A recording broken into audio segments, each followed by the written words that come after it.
Mais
listening to Chill Your Mind Radio.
Hello.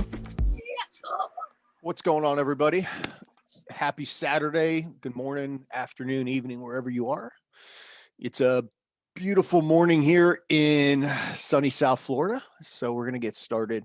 I do have some stuff I'm doing this afternoon. So the weather's pretty nice. So I'm going to take the kids out. But I did want to do this. It was kind of last minute. I know a bunch of people had asked me. So I went ahead and give me a second here. I went ahead and there we go. Threw a quick PowerPoint together just so that I have a reference point so I don't go off on a tangent. All right. First and foremost, just a disclaimer, read it. I'm not a expert at the market whatsoever. I can just speak from what I have learned and through my journey in trading.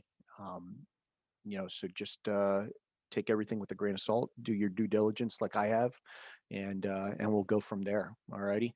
I'm going to try to keep up with the chat.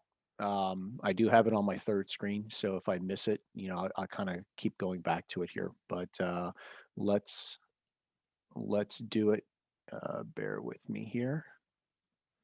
Let me get a new screen. All right. Bear with me. Come on. All right, I'm gonna move that up there. And can you guys hear me? I just want to make sure my mic is working because it wasn't working earlier. Anybody? Perfect. Awesome. Alrighty, let's get this thing on the road here. All right. I would definitely suggest if you have a pen and paper, get it out. Write down whatever notes you have. That way you can, if there's something later on that you need, you can ask it, and we'll go from there. All right. This is going to be the way I tailored this. This is definitely a crash course for Wyckoff theory and analytics. It's not like a beginner trading call, right? I would expect that everybody on here has some sort of knowledge of trading already. And, this is kind of just an enhancement on it, right? Hopefully, for the most part, everyone does have a basic understanding of some smart money concepts as well. And if not, we'll touch a little bit on it, but this is definitely just going to be straight up Wyckoff. All right. There's really not, to my knowledge, I know most of us are in IM. There's not really anyone other than Zach McDonald who really has a really thorough understanding of it. And then I would say that Mike Navarrete does a pretty decent job with it as well. But I don't think anyone else really does. So with that in mind, let's hit it off. All right. A little bit about myself real quick. All right. For most of you that don't know me, right, I've only been trading it's going to be 2 years, right? Like I've actually been trading. All right. And what I mean by that is, I started in February of 2019. I retired from my full-time job. I am a full-time trader. Oh, hold on, bear with me. There we go. I am a full-time trader. I don't do anything but this now. I originally learned harmonics, obviously, like most of us, and I did some pitchforks. I went to break and retest. I was pretty successful with that. I actually, as a break and retest trader, I did get to 6 figures. I started learning smart money concepts in November through the, bounce back in the trade house guys. And then in February of this year is where I really started diving into Wyckoff. I started learning it from Zach McDonald.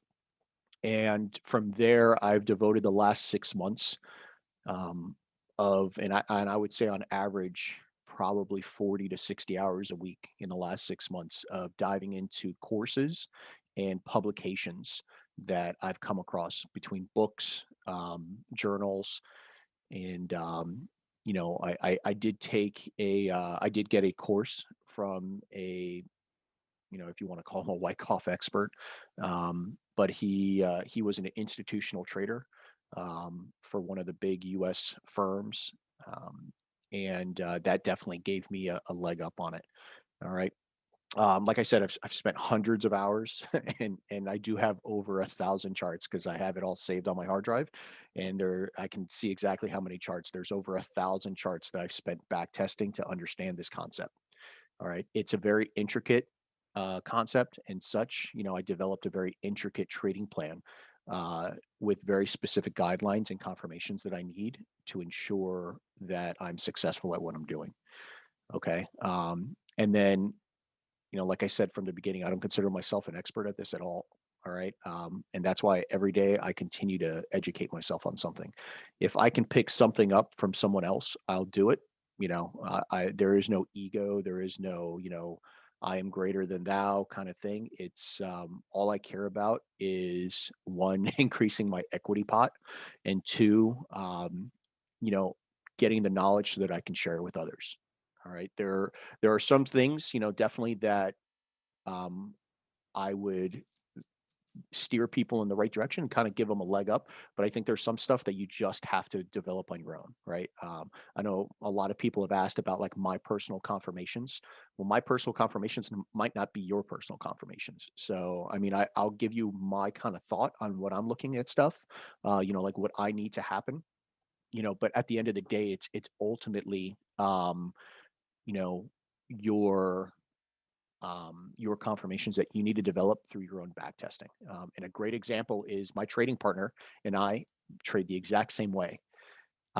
He has a little more stringent of a confirmation checklist, so he may not get into the same trades I do, but he. We essentially what I'm trying to say is, we trade the same way. We have different confirmations and we take different trades, so you have to understand what you're going to be comfortable with. Okay. um, so Wyckoff theory, right? It all comes from Richard Wyckoff. Not a history lesson or anything, but he is, in my eyes, probably one of the best resources that I've been able to come across. Him and Jesse Livermore. All right. So Richard Wyckoff, if you haven't, and we'll get to like some of the resources that I've used. But if you haven't gone into that Wyckoff methodology book by Ruben Villahermosa, I really suggest you do that. That was my starting point. Zach McDonald turned me on to that. Once I got a hold of that book and digested it and printed it out and really dove into what the understanding was. And I know it's a difficult read because it was translated from Spanish to English.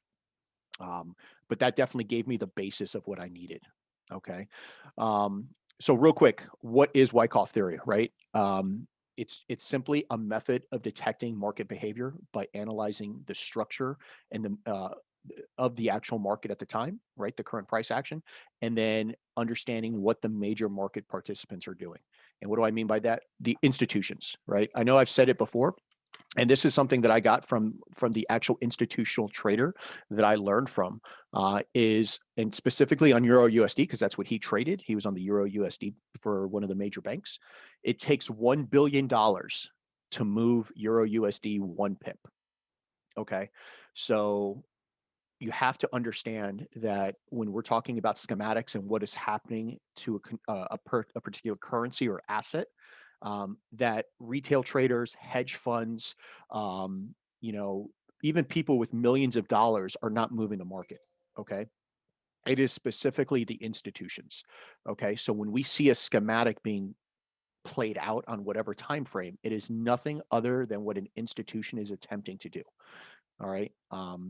Which is the epitome of institutional order flow. Okay. And that's something you just really have to understand. All right. It's not, and I know, like, learning smart money concepts, we talk about like these are the stop losses, right? And the institutions are gunning for those stop losses. They're gunning for stop losses, no doubt, but they're not gunning for retail trader stop losses. Okay. They're not coming for my stop loss on a 6 or 7 standard lot account, right, that I'm throwing on. They're not coming for yours, right? They're coming for another institution's stop loss. Okay, because they need to get those orders filled. And if you don't understand about like the order books and how they fill their orders, I mean, I'll do a little crash course on that. But essentially, they're not putting on their MT4, a buy limit lot for a particular price point. They actually have to get filled at multiple ticks, right? And it's all based on, for every buy position, there has to be an equal opposite sell position at that price point. All right. So that's why Wyckoff is such an interesting theory and concept. All right. It's an early identification of trend changes and when they're just corrections within the trend. And what I mean by that is obviously in an accumulation or distribution phase, those are trend changes, right? And then those redistribution and reaccumulation are just continuations. They're just simply the pullback, the correction that was needed, and then the continuation move. All right. It can predict and anticipate that change in the market if you understand what you're seeing on whatever particular time frame. Okay. Now, what Wyckoff is not, right? And this is one of those things that people have a difficulty with, right? It doesn't predict the future price action, right? You can't predict what exactly the market is going to do. You can only essentially you can have an idea of where it's going to go, right? You can have an idea of a potential change coming, but ultimately price action and structure is going to dictate what you need to do. All right. It's not a formula or algorithm, right? You can't create an indicator. That's why there's on TradingView, there's no indicator for Wyckoff or stuff. I've seen indicators that show accumulation and distribution. And I'll be honest, like I don't even know how people can use it. Like, I just happened to be on there one day and I looked at it and it made no sense. This is also not a strategy, right? It's a theory. Okay. It's not an end all be all. You have to incorporate institutional order flow, some smart money concepts. You have to incorporate a lot. And I'll kind of give you an idea of what I mean by you have to incorporate a lot into it when I show you a couple more slides. All right. But it, in my opinion, it gives the most complete understanding of the market. Okay. And the utmost here, it's not an easy concept to learn by no means. Okay. You can't just read the book, Wyckoff methodology and say, okay, that's it. I'm going to be a 7-figure trader based on Wyckoff theory. Okay. There's a lot of hours and a lot of time, especially those that are just starting to learn it that are in our group. I mean, you can see just the progression maybe in like the last 60 or 30 days. I definitely know, I've learned my progression in the last 6 months, where, my trading partner can tell you, he actually learned Wyckoff before me. And, he used to tell me that, I have no idea what the names are of these, the nomenclature of Wyckoff, the different points of like, secondary test or a spring, but I understood what they were doing. Right. So obviously now I have a pretty good handle on what all that stuff is actually, some of the resources that I personally used, right, for Wyckoff are these 3 books. All right. If you want, you can write them down. I personally got them all on Amazon. Each book, I know for a fact, it was under $20 each. I would definitely recommend also trying to find the PDF versions of them, because what I did was I was able to highlight them and print them out. And I have a binder that I use that I constantly use as a resource and go back to when I have need some clarification on something. All right. So let's get into the keys, right? The key techniques of Wyckoff. All right. There's essentially 3 basis for understanding Wyckoff, right? It's the schematics themselves, the 4 schematics, right? The phases of structure. Okay. And structure is key in Wyckoff. Everything comes back to structure. If you don't have a thorough understanding of market structure, that's the first place you need to start. All right. Don't even worry about learning what all these points are until you have an understanding of what actual market structure is and on whatever time frame. That's something I struggled with in the beginning. I started to learn that when I would take losses, it was because I didn't understand or I misread structure. All right. With structure, you have to also understand the market cycles, and I'll get into that. And then lastly are the key indicators. Now, some of you use an RSI, right? The relative strength index. Some use the volume indicator. But there's other options that you can use as well. And I'll talk about them when I get to it. All right. So the first thing is on the schematic side, right? We talk about the two main schematics are accumulation distribution. Those are identifying the market. A market change is coming as far as trend goes. Okay. There are technically 5 different accumulation schematics, and I'm going to show you them. All right. I don't trade all 5. I honestly typically only trade 2 of them. Okay. But what we have here, and I'm gonna notate on them, right? What we have here is obviously our two main ones, right? We have our type 1 and our type 2. Type 1, right, has a spring. Type 2 does not have a spring, right? Does not have a spring. Now and we'll get into all what they all are, but the key things here is understanding what the market is actually doing. Okay. The first thing, and I know a lot of people have the very first issue is identifying our preliminary support. That's what PES stands for, right? Our preliminary support. Now, our preliminary support is essentially the key ingredient in identifying the first part of the schematic, right? The way that I describe type 3 before, but we're gonna yeah, we'll talk about it. Don't worry about it. The preliminary support, and the way the analogy I always use is this. Picture yourself driving your car and you're coming to a stop sign, right? You don't stop exactly at the stop sign, right? Because of physics, okay? You have a lot of kinetic energy, a lot of hold on, let me mute this. Bear with me.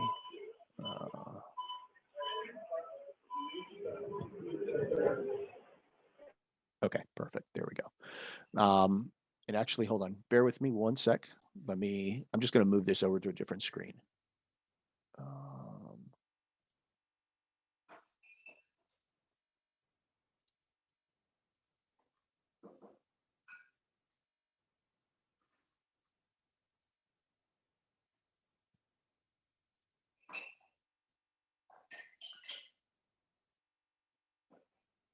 Hold on. Sorry, guys.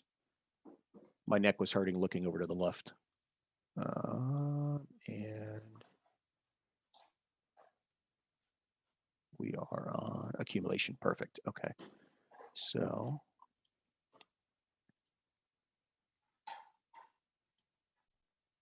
okay, perfect. There we go. Let me just move. Let me get the chat back up. There we go. Okay.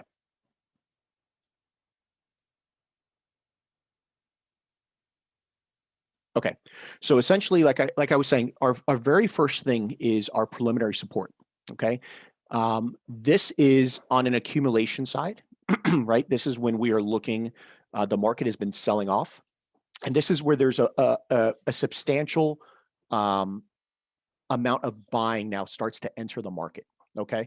And one of the key things, like I said, I talk about is when you're coming to a stop sign, you don't stop right at the stop sign, right? You start to stop prior to coming to that stop sign. And then, the momentum of your vehicle, the physics behind it, then allows you to come to a stop at wherever that stop bar is. Okay. So the preliminary support is our very first point into where we're going to start to come into our schematic. Now, this is a preliminary support, right? Up here, you may have multiple preliminary supports. Okay. And it's just very important that you understand that it's not the end all be all, right? We can't just start throwing a box on it and say, okay, that's the schematic. All right. So our preliminary support is essentially where the very first portion where real buying starts to begin. All right. Now on the volume, right? For those that use the volume indicator, and I'll tell you right now, I don't use it as an end all be all. If it's present, and I see it there, it's just one more area of confluence that I use, right? But the key thing that we're looking at is right here, okay, is you'll notice that the preliminary support is the biggest volume spike, okay, out of the entire schematic, right? Because that is where essentially buyers came in and stood their ground, right? That is where they came and said, okay, this is where we have a substantial amount of orders, and this is where we are going to start to buy the market. Okay, so that is the very first portion of the schematic that we start to look for. All right. Now, the next thing that we need to do is we look, and another major identification of the preliminary support. Not only is it the highest spike in volume, okay, but you also need to have from the previous high, okay, this right here, where that retracement comes to, okay, previous high and previous low, this retracement right here must be a minimum of 38.2 retracement. All right. It has to be. If it's not a 38.2, it does not qualify as a preliminary support. Now, you may ask, well, what happens if we don't have a preliminary support? All right. Well, if you don't have a preliminary support, it's okay. Right. It's not, don't just discount the schematic. I can just say that from my back testing, when we have a preliminary support, we are going to get a major reversal change. And what do I mean by that is on its schematics where we don't have a valid preliminary support, and I'll show you some examples later. We may only get a schematic that takes us up to this portion right here, right? So whatever this is, say our entry was off of this LPS, and say this is only 40 pips, right? With a 5 pip stop loss, that's it. That's all we're going to get out of it.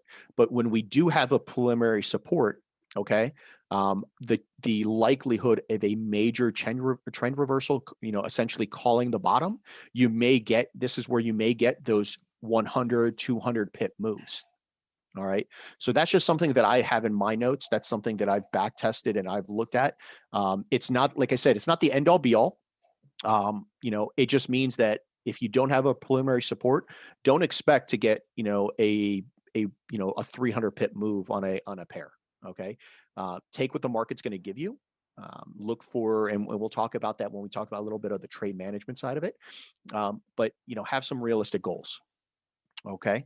So that is, hold on, there we go. So the selling climax, right? The selling climax right here, okay, is the very first part of where we're going to identify and create our trading range. Okay.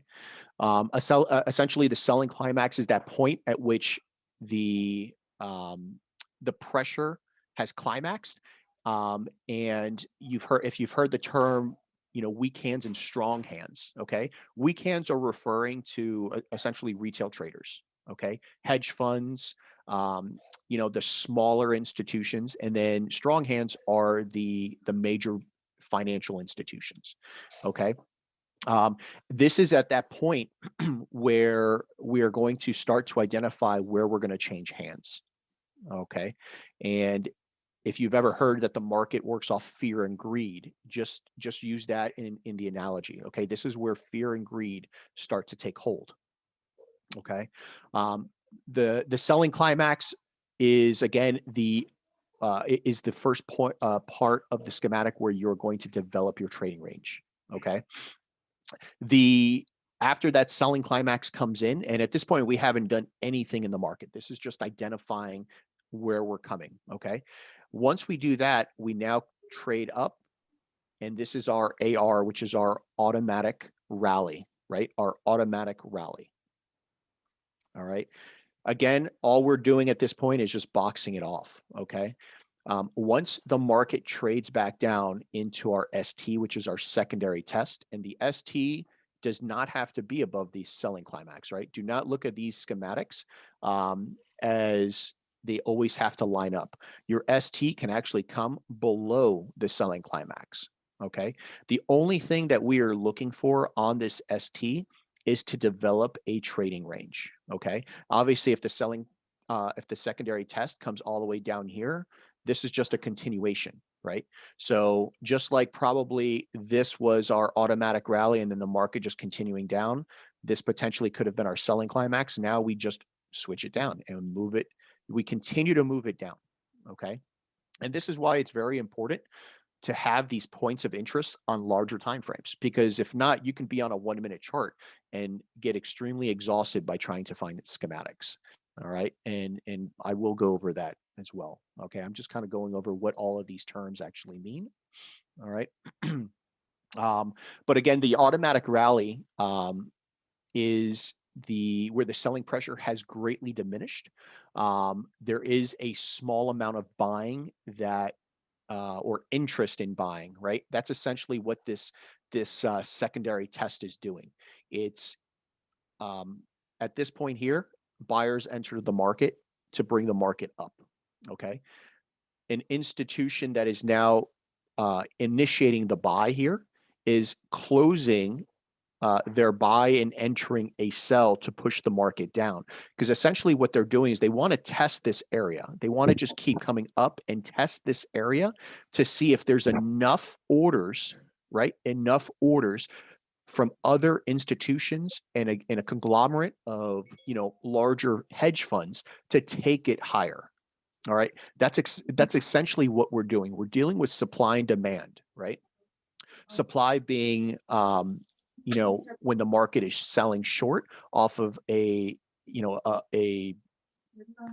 higher area, and demand being a buying area, right? Where essentially if there's more demand than supply, we're going to go up. If there's more supply than demand, we're going down.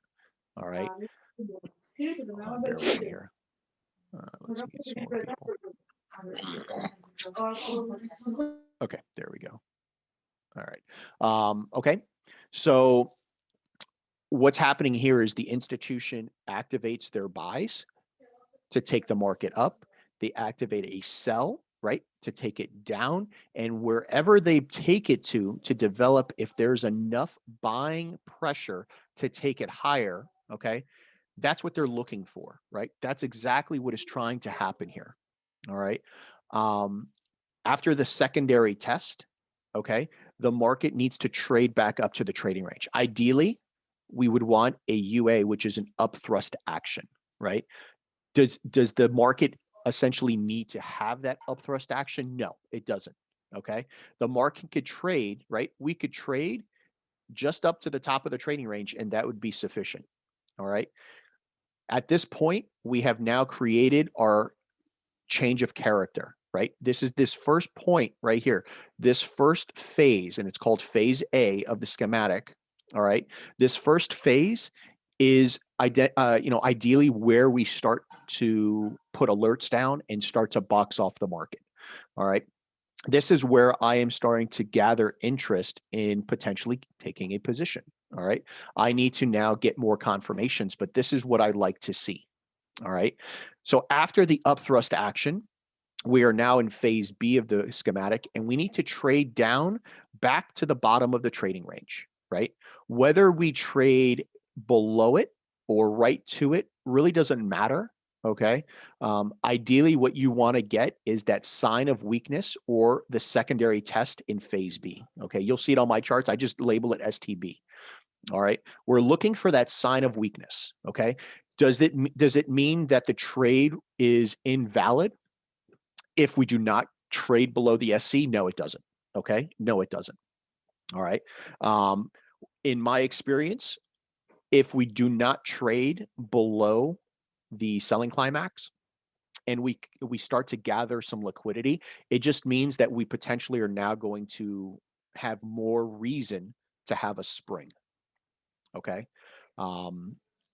If we have a really deep push as a sign of weakness, those often typically don't create a spring because there's really no liquidity. There's no agenda for the institution to sweep those lows before taking the market higher.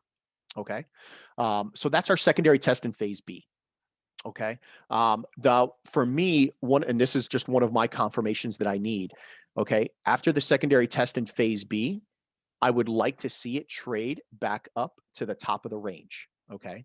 Now, my personal requirement is I measure the trading range, and I need at least 50% of the trading range to be tested from the secondary test in phase B. If I don't get that, that is immediately a disqualification for me. Doesn't mean the schematic won't play out, but it means that I am no longer interested in taking a position. Okay. I'm not willing to risk any of my equity. And the reason is just because in all of my back testing, there's a higher percentage of trades that do not actually accumulate properly, and it'll be a failed accumulation. So for me, it's not worth the risk. I want high probability setups. Okay. So after that secondary test in phase B, and then we test up to the top of the trading range, the next thing that I would need, okay, is, and this is where the schematics differ, right, between 1 and 2, I would need that spring, right? Now, essentially what that spring is, and there's realistically, there's two types of springs. Okay. You have just a regular spring, and then you have a terminal shakeout, right? A terminal spring that is a very, very deep, shakeout. And a great example is USD CAD from Friday, or actually from Thursday when it did it. Okay. Now, understanding what a spring is doing, right? What is that spring doing? That spring is trying to accomplish a multitude of things, right? The first thing it's trying to do is, and this is where understanding what the actual strategies of traders are doing is where it's going to benefit you, right? We've been taught, especially those that did break and retest, right? Before you have a break and retest, you have a break, right? So there are those traders that simply trade a breakout. Okay. So when people have their zones marked up, right, wherever that zone is, and the market trades below it, that's a breakout. There'll be buy stops sitting right here. So this spring is now activating buy stops, right? Sell stops for people that are trying to sell the market. When the market breaks out and closes below, right, closes below the zone and then trades back up, that is where the break and retest traders get in. And now they are selling the market here. All right. So the market has now enticed sellers to get into the market because we have sold below a consolidated area or a sideways market, supposedly, right? Because I was one of those traders that used to do that. The other thing that is happening is traders that were using this as support, right? As support, obviously have their stop losses just below here, right? Wherever this would be, whether it's 10 pips or 30 pips, depending on what time frame we're dealing with. What this spring does is now takes those stop losses, right? And essentially takes these buyers out of the market. All right. Because remember, in order for an institution to fill the orders that they want to do, they need to have an equivalent opposite trader. All right. So if they want to buy the market, just hypothetically 100 lots at this price point, they need to have 100 lots worth of orders in sells. Okay. So when you take a stop loss, you are taking the opposite end, right? Just because buyers were in the market at that support level, it doesn't mean that an institution is going to try and take their buy orders. No, they're taking their sell orders, right? Because when you think about it, if you have a buy order, right, your stop loss is a sell order. Okay, and that's something you really have to understand. So that's why the institutions are actually doing this spring. All right, when you're looking at a schematic, you have to ask yourself, did this entice sellers? Did it entice buyers? Right. Now obviously when we're dealing on a really small time frame, like a 1 minute, and you only get like a 3 pip move, no, that's really not enticing a lot, right? But it's still, getting whatever minimum orders that they're trying to accomplish to get the market in their direction that they want to travel. Okay. You also have to remember, and this is just from my personal knowledge, institutional traders typically are trading off the 4-hour and the daily. Okay. The reason that we're going on these smaller time frames is because, remember, they have to get orders filled on every tick. So we're not even talking about pips, we're talking about pipettes on some pairs. There are orders getting filled on those. Okay. So that's essentially what your spring is. Okay. Now, once the spring is done and we trade back into the trading range, the next thing is a secondary test, or I just call it a test of the spring. And essentially you are testing that demand, right? To ensure, okay, the orders now have been sold, the market buys up, right? Buys up. And now if there is enough interest at this test point, this is where the institutions now hedge their position. They close out of their sell, right? The sell that they took up here, they close out of their sell and now continue with the buy to take it up. All right. That's essentially what that secondary test is. All right. They are testing that market for the interest to take it up higher. Okay. After that, the next point that you're looking for, right, is that sign of strength, right? This sign of strength. You want to see us now clear out of this trading range. All right. Now, this is where break and retest traders actually work. okay? Because we get that break out of the trading range, the retest of the trading range, and what we call it is just the back up or the LPS, the last point of support. All right. This is where break and retest works. All right. After this breakout, it retests the trading range, and then now we are continuing up, and it's just a continuation of sign and strength, last point of support. Signs of strength, last point of support. And at this point, this is where people that trade on retracements, like fib traders, you get the impulse, the pullback, the impulse, the pullback, the impulse. Okay. How does it look for orders getting filled? What do you mean by that?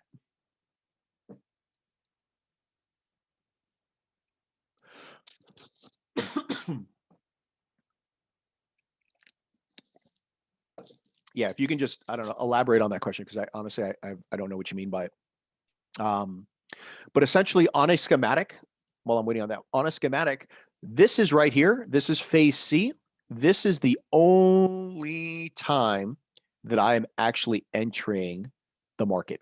How to spot it on the charts? You can't spot where an institution actually gets into orders. You would need the order book, and we don't have the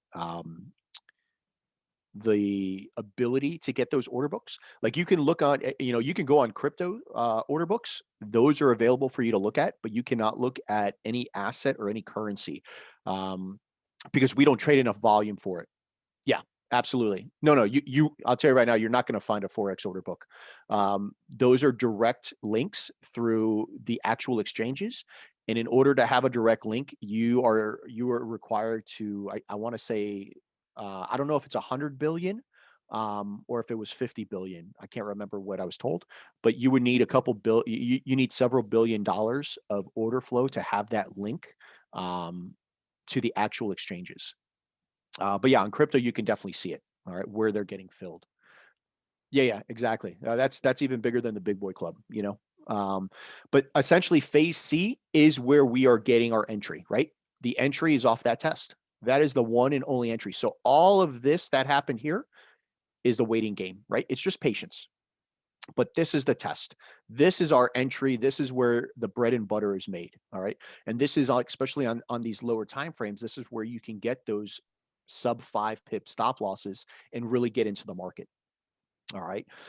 And then our second entry, like you could see where I have it noted, is on that backup LPS, that one entry that when the market clears, right, clears out of the trading range and then trades back into whatever price action we're looking at needs to be either mitigated or responded from. That's our second entry. So on a type 1 schematic, essentially you're getting, a really nice entry. And then obviously this right here, that backup LPS isn't as great as that test, because there's a lot of unknowns, right? And what I mean by that is you have a lot of price action that you have to cover. Okay. Essentially everything in here, right? Everything from the test in here is unknown. All right. Now, the second schematic, obviously the same thing, right? All the same nomenclature. The only difference is we don't have a spring, right? So it's difficult to really see it. Now, one of the key indicators for me that we're not going to get a spring is after the secondary test in phase B. If we trade above the UA or above the trading range, if we don't have a UA, the likelihood of getting a spring is very, very diminished. So what I would be looking for is an LPS entry in somewhere of the secondary test in B. So looking for a down candle, looking for some voluminous candle in here would be where I would be looking for my LPS entry. All right. So I would be taking LPS entry, last point of support. And then once we create that sign of strength, my second entry is going to be that last backup LPS entry. All right. So those are the two entries I'm looking for. Now, we could trade this on a 1-minute chart. You could trade it on a 4-hour chart, right? I actually traded USD Canadian maybe last month or the month before off a 4-hour schematic. All right. Wasn't the greatest ROI because I had to hold it for, I think, something like 40 days. But at the end of the day, it was still a schematic. All right. So this is accumulation, right? We'll go over the different types of accumulation, but the major two that we trade that are the easiest and the most highest probability to trade are these two right here. Okay. Um, so now, right, let me show you why it's important to understand what the institute or what retail traders, if you will, are doing, right? These are the 5 schematics, right? These are the 5 schematics. This is out of a book that I got a hold of, but this is essentially your type 1, right? This is where you have that spring. All right. These are all different types of schematics. Now, the reason why a lot of these retail traders have some profitability with them is simply because of this, right? I don't know if you guys can see all of this, right? But these are those patterns that you learned as a retail trader, right? These are those patterns that you learned. These are your cup and handle, right? That teacup. This is the head and shoulders. This is the double bottom or the W, the descending wedge, right? The flag patterns, if you will. These are what all of those are, but understanding what you are seeing now in a schematic form, as opposed to just trading a cup and handle, is definitely more advantageous to gathering or to winning on a high probability trade. Okay. Um, Now, distribution is just the opposite, right? Distribution is simply just the opposite. All right. In a distribution phase, right? Essentially, we have the same thing, just the opposite. The PSY is our preliminary supply point. That is where sellers are getting into the market. Our BC is our buying climax. AR, okay, is an automatic reaction. Secondary test, right? Our minor sign of weakness, which trades just below. And then where we would have on an accumulation, our secondary test in phase B, we have an upthrust. It is the exact same thing. All right. Again, for me, I need that upthrust to trade to at least 50% of the trading range for it to be a valid setup for me to be willing to trade. Okay. Um, so, you measure your trading range. All right. And I just throw a fib. I have a 50% fib, and I need this to come to at least 50%. Now, after that, the next step where I am looking for my entry, right, is in phase C here. And it is that up thrust after distribution. And this is just what the spring is doing. It is enticing buyers to get in the market because, look, we have a breakout. It is then after that up thrust, it comes back down. So the breakout and retest traders are getting into the market. And then we've also activated any buy stops that were attempting to, for a breakout to get into the market. All right. It's taken anybody that was selling from here that had their stop losses at break even or slightly above it out of the market. So it's essentially taking both markets, both traders out of the market. This is what we call it. The spring and the UTAD are what we call our FU candles, right? It's taking liquidity. All right. Yeah, sure.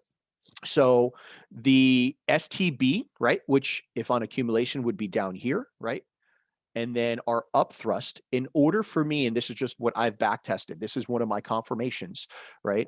I need these to trade back, right? You could see our trading range, right? We have our trading range identified from our BCAR, right? This is our trading range. I need the up thrust to trade into 50% of the trading range. Okay. So I just put a fib. I put a fib here with it's the 50% fib. I need it to trade down. And then if we create our up thrust after distribution, now I am willing to potentially get into a trade off of the test of that. If it does not trade to 50%, then I do not take it because the likelihood or the probability of this being a winning trade for me is not very high. Okay. And what I mean by that is if all of this price action here doesn't happen and this just trades to we'll say right here, which is not 50% of the trading range, and now comes up to a UTAD, okay, I'm not going to get into this market, right? I'm not going to get into this market. All right. I would need 50%, right? I need this to come to 50%. And that's just something I've back tested, right? Not saying that it won't work out, but it's nowhere near the high probability that if it does trade at 50%. Okay. Um, hold on, let me catch up real quick. What's the difference with automatic rally? Okay, so there's no difference. It's just on a automatic rally is on accumulation, and an automatic reaction is off a distribution. Okay, so on a accumulation schematic, right? We have our selling climax, our automatic rally, right? That now comes back to our secondary test in phase B, right? And then our spring, our test, and then up, right? So this would be our automatic rally. This is our automatic reaction. Okay, so it's essentially doing the same thing, just the opposite ends of the market. Okay. Um, yes, exactly. Just the reaction from the climax. Okay. Um, does that include some sort of break of structure? Yes, on the smaller time frame, yeah. And I'll show you where the test is. I don't care about a break of structure off the UT or the STMB.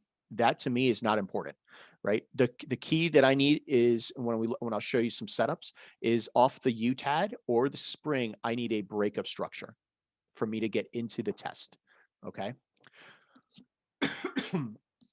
Gold did on Friday. We'll look at gold. We can, sure. Would you look at an exception on your video if you're looking at a higher time, say 4 hour, then you see another schematic form on a smaller time frame?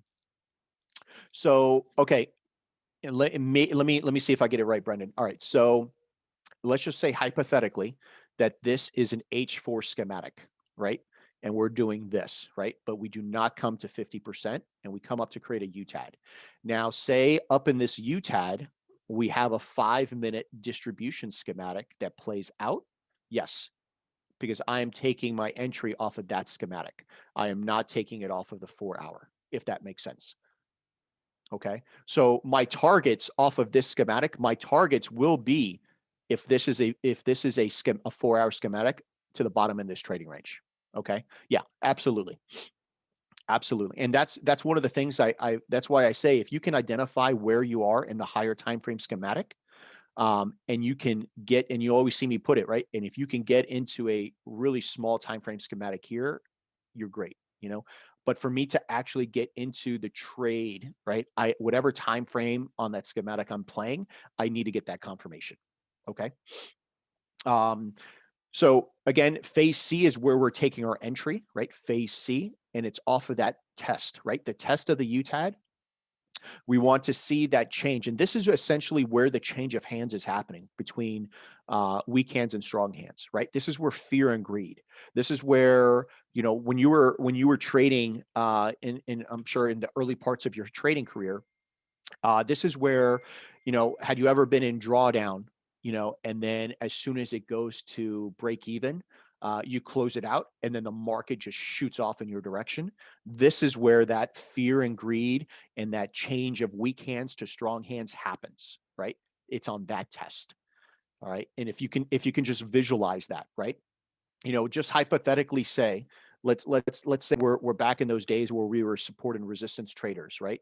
And you know, just say our secondary test came to here, right? And then we had that up thrust, but off that up thrust, you were like, well, look, we have a triple top. I'm going to sell from the triple tops, right? And now the market comes up, you're in profit a little bit, and then boom, you get that FU candle. Well, what do you do with that FU candle? If you had a really huge stop loss, or those guys that don't trade with stop losses, you're in significant drawdown, right? Now the market trades back to break even, and you're like, whew, I dodged a close one. Let me close out at break even. The market comes back to test and then drops, right? Then drops. That is what's happening, right? So if you can visualize that, you know, that's exactly, you know, where the psychology of trading and Wyckoff really mesh. Okay. And then obviously after that test, you want to see the market now trade out of the trading range. Okay. The LPSY, right, is our next entry, the last point of supply. And that's only after we break structure and out of the trading range. We create that MSAO, and the big M stands for a major sign of weakness, where the little m is a minor, right? So you really want to see that market crash out of this trading range, right? And then one of the things here, I always just label it creek, but on a distribution, this is the ice, right? You're falling through the ice, and then you're going to retest it. This is where break and retest works. On accumulation, it's called a creek, and it's just the opposite, right? When we have that accumulation, right, we jump the creek, and then we go higher.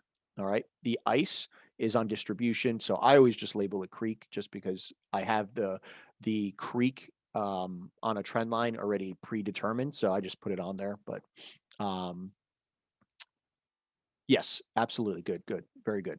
Okay. Now, so this is a type 1. A type 2 is obviously without the UTAD, right?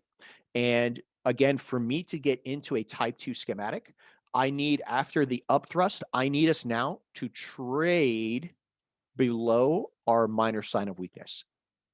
All right. I need us to do that. And then where I would be looking is at some sort of price action in here, whether it be an up candle that took the liquidity, or whether, there's some other kind of confluence that I can find. That's where I'm taking my LPSY entry.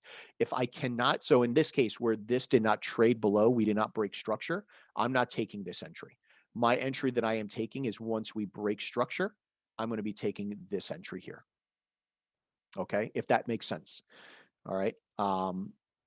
Will this play out? Absolutely. If it comes down here and doesn't break structure, sure, absolutely, it can do that, but it's not worth the risk, right? If this happens where we have not broken structure or below the MSAL, I'm potentially just waiting for a UTAD, right? And if we don't get the UTAD, I'm getting an entry here. All right. Everyone good so far? We're good. Let's see.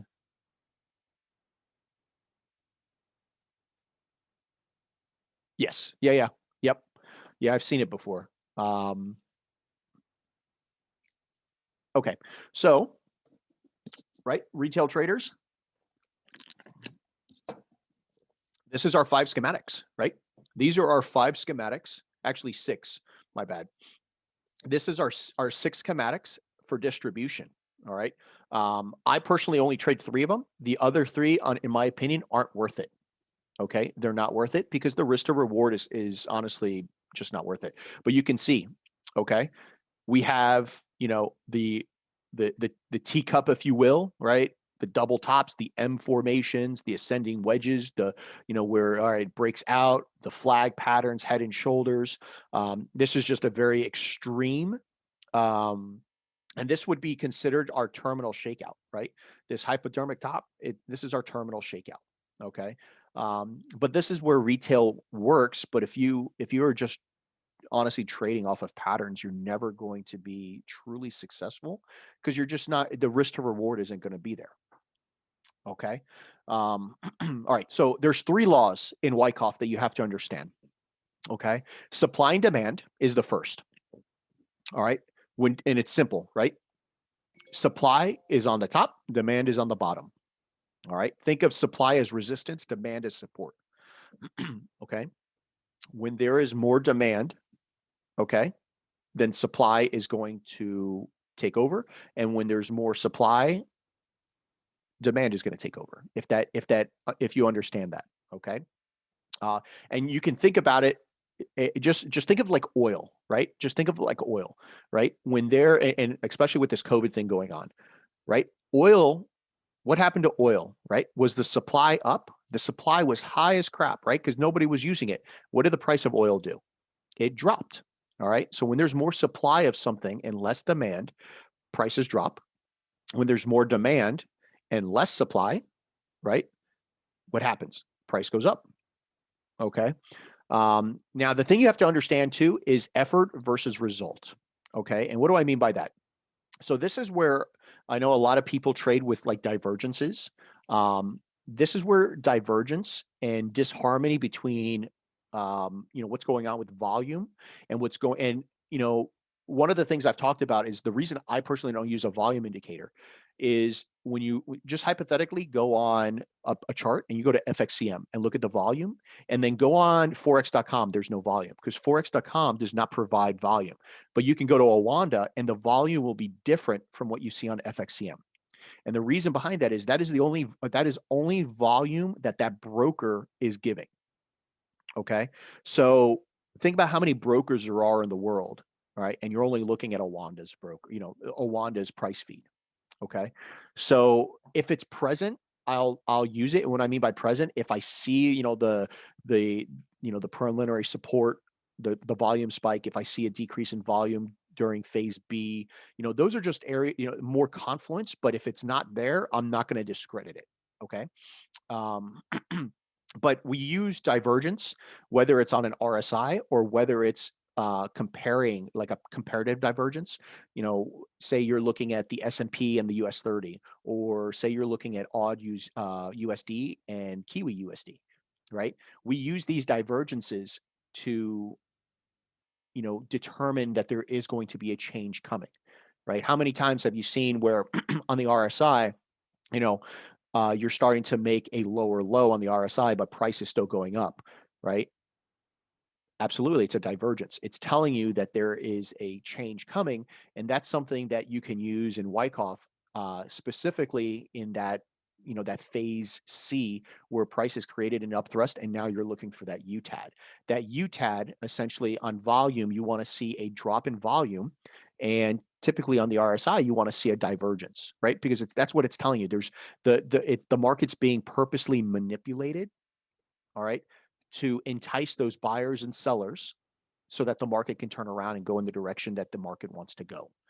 Okay. And I'll dive a little more into it, but and I have some examples I'll show you. All right. So cause and effect is the last, right? Cause and effect. What is the reason that the market is going in a certain direction, right? It's all structure and the phases of the market. And this is something that I stress to a lot of people, um, don't look for an accumulation when you should be looking for a distribution, right? Don't look for a distribution when you should be looking for accumulation. Okay. We're not looking to, right? We're not looking to sell from the bottom, and we're not looking to buy from the top. All right. So understanding where in the trading range you are and where you are in structure is key. Okay. Also, when you're in that schematic, right, the push to exit the trading range, that changing of hands between weak hands and strong hands, right, the changing between that fear and greed into what the institutions want to do is the cause and effect, right? That is the reason behind the UTAD in the spring, all right, is the cause and effect. So when I talk about market cycles, right, this is what I'm talking about. And this is just a chart that I did, for a presentation, right? We have, essentially an accumulation, right? We have a reaccumulation, we have a distribution, right? After we distribute, would we look for more distribution? No, we would look for redistribution, right? And then obviously we would be looking for accumulation in here, right? This is how the market moves in cycles, right? Everyone should have seen like this thing here, right? The cycles, you have to understand where you are in the market cycle on any time frame, right? This is the 4-hour time frame. All right. So on this time frame, I wouldn't expect the market, at this point here, say the market had traded up here, okay? I wouldn't be expecting an accumulation schematic to print here. Okay. I would expect a distribution. All right. When we were down here, as the market sold off, right? I'm not looking, I'd be looking for redistribution, but I'm not looking for distribution here. I would be looking for accumulation. All right. So understanding how the market is actually moving is very key. All right. Sometimes if I'm confused, I just walk away and I'll come back and take a look at it, right? With maybe like an unbiased approach. I'll clean out, sometimes that's why I like to go to a different broker. This is like one of those new brokers. I don't even know what it was, like Saxo or something. I deleted everything off this chart and I just stood back and looked at it from a bigger perspective. And I go, okay, all right, look at that. I could see the accumulation, the reaccumulation, the distribution, So what do I need to see now? Well, I'd be looking for continuation down for a redistribution and potentially an accumulation. Okay. Now, again, with market cycle, the most important thing, right? What are your thoughts on EU right now based off higher time frame? I mean, we'll look at it, but I mean, realistically, for EU, I am looking for the continuation of the distribution. Just off the top of my head, I mean, this was done back in October 10th.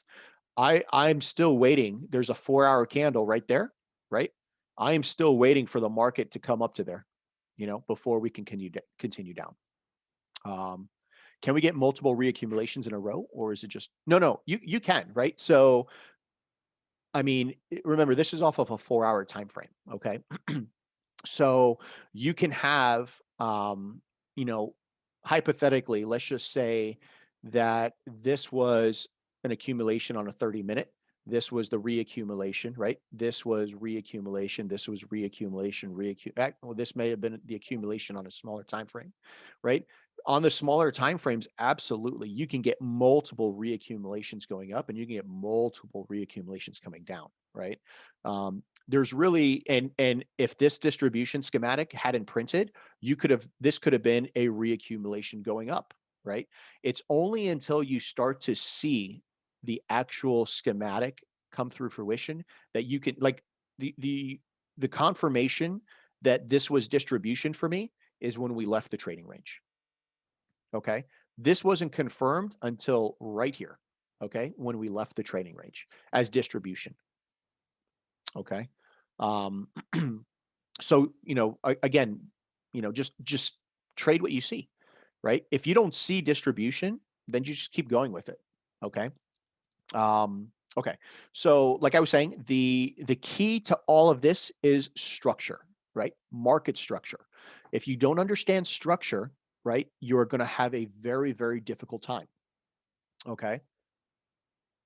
Well, no, I mean, we'll talk about EU. Yeah. I personally, right now, I'm just going to kind of let it sit for a second, because it's for me, it's indecisive.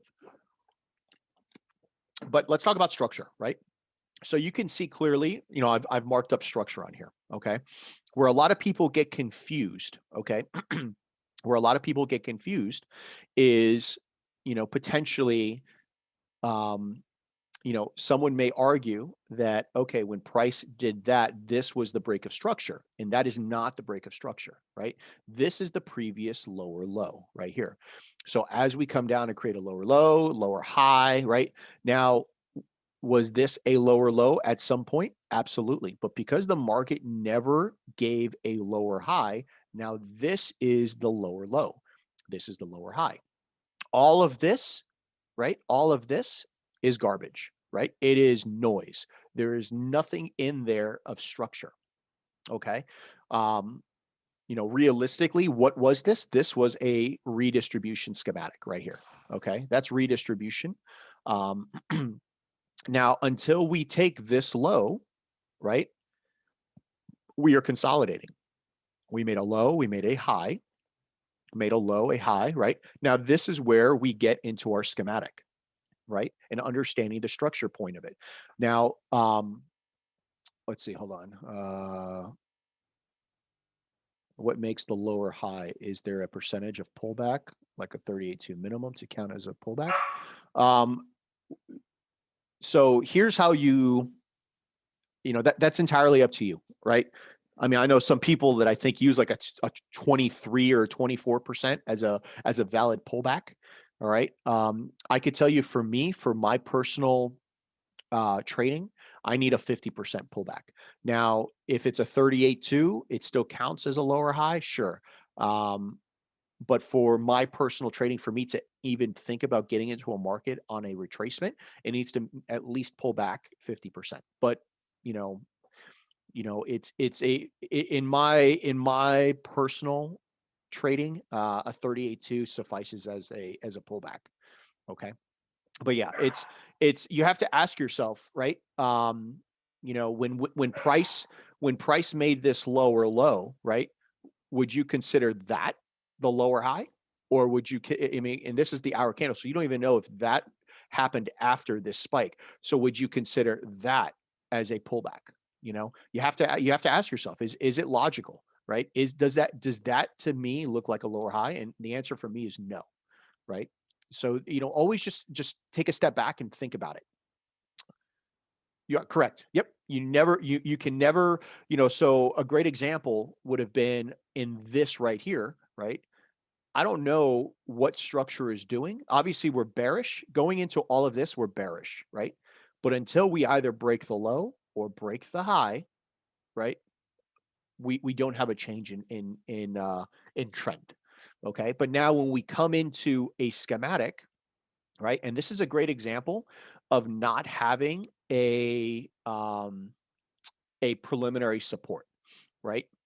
I mean, we can argue, if you really want to argue it, you can say that this right here. Oh, I'm over. Oh, my bad, my bad. I was on the wrong screen.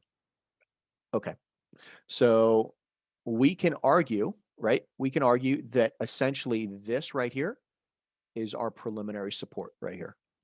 Okay. So what I would be expecting is on a volume indicator, I would be expecting a very large bar compared to everything else. All right. So potentially, maybe volume's doing this, and then I want to see volume start to break off. All right. And then potentially on the RSI, right? On the RSI, I would be looking for, as price is trailing down, I want the RSI to maybe make higher highs and higher lows. Okay. In this area right here. So that's the preliminary support. Now, this right here is our selling climax, right? And then this is our automatic rally. All right. So we've identified our trading range, right? This is our trading range. Price now comes and makes a secondary test, right? This is a secondary test. And I bet if I threw a fib that this is 50%. It looks pretty close to being 50%. This is now our secondary test in phase B, or our minor sign of weakness, right? That sign of weakness. And you can see again, I would need a 50% retracement, which it did. It never created a UA. Now this is our spring, right? Our spring. The spring happens. What do? We trade and break structure. So for me, when we're looking at structure, right, this is the lower high. Do you see now how we broke structure, right? And we made a higher high. This was the break of structure.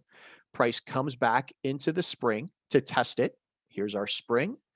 And immediately, this is the confirmation that institutions have now entered the market. Okay. Because we immediately are just testing the waters, and then bam, you get the impulse that a lot of volume, a lot of orders came into the market. So I'll be honest, like this right here is an LPS, a last point of support. All right. We get the sign of strength. Obviously this was a Sunday because we gapped. This right here is our next LPS. Sign of strength, LPS, and we just keep going. And obviously you can see reaccumulation here. All right. But understanding the structure is so important. And you'll see it sometimes on my charts. Like I have to do it very quickly. I have to do stuff like this to kind of get an idea of what is happening on structure. All right. Because I'll look at it very quickly. And sometimes I have to I make a mistake. So I have to I'm very visual. I have to see where it's at. All right. But you can see, right, we made that lower low, and then we made the lower high, and boom, spring break of structure, right? This is the key, the break of structure, come back, and then we essentially, this right here is where we began to change hands. Okay, this is what caused fear. Okay, um, all of this, people, especially those that thought of support, right? What are most people doing, right? And I do it as well just to protect my trades, but what are most people doing after a huge impulse, right? They're going to break even, or they're putting their stops in profit. And that's essentially what's happening, is that Tess is now taking everybody out. Uh okay, good. I'm all caught up. Very good, very good. All right, so let's clear this out. All right, so any questions on structure? I mean, I know it's very simple, but it's yet very confusing because it is very subjective, right? You really have to like analyze it, and there's sometimes, and this is one of the things that I would definitely recommend is definitely have a trading partner. Whether you and I have a couple. I have one that I trade with very religiously, and then I have a few others that I share ideas with, and they understand that I want them to be very blunt. Because sometimes I'll share an idea and they're like, "No, it didn't break structure," and I'm like, "Really?" Because I think it did. And you can have a dialogue about it, and having that person give you feedback definitely allows you to really look at it. Have someone else look at it from a subjective standpoint and give you some feedback. So that's definitely a very, very key success or key to my success was having a trading partner. Okay. Um, wick or body for break of structure. So there's obviously two thoughts to this, right? Some people want a full body closure. Okay. For me, this is how I look at it. Okay. I am not, I am not a position trader. Okay. So I am not looking to say, um, this is the higher low, right? And this is the higher high. I'm not looking to put a fib here and then take an entry, like say off 61.8, right? Which that looks like that's what it was a 61.8. I'm not looking to do that. Okay. For me, my structure points are from the highs and lows. So if we come on the 1 hour chart, if we go to a 1 minute chart, okay, if we go to a 1 minute chart, that wick is a full body closure. This wick is a full body closure. So for me, I personally use wicks. All right. I know a lot of people that don't, but for me, that is still a high and that is still a low. Okay. And that's all I really care about. All right. Most of my trading, I'll tell you right now, I can't tell you the last time I actually entered a trade off of a 1 hour time frame. All right. So when I'm on the 1, 2, 3, 5 minute charts, those are full body closures. Okay. Even on a 1 minute, if I get a wick like this on a 1 minute, okay, for me, that still shows intent.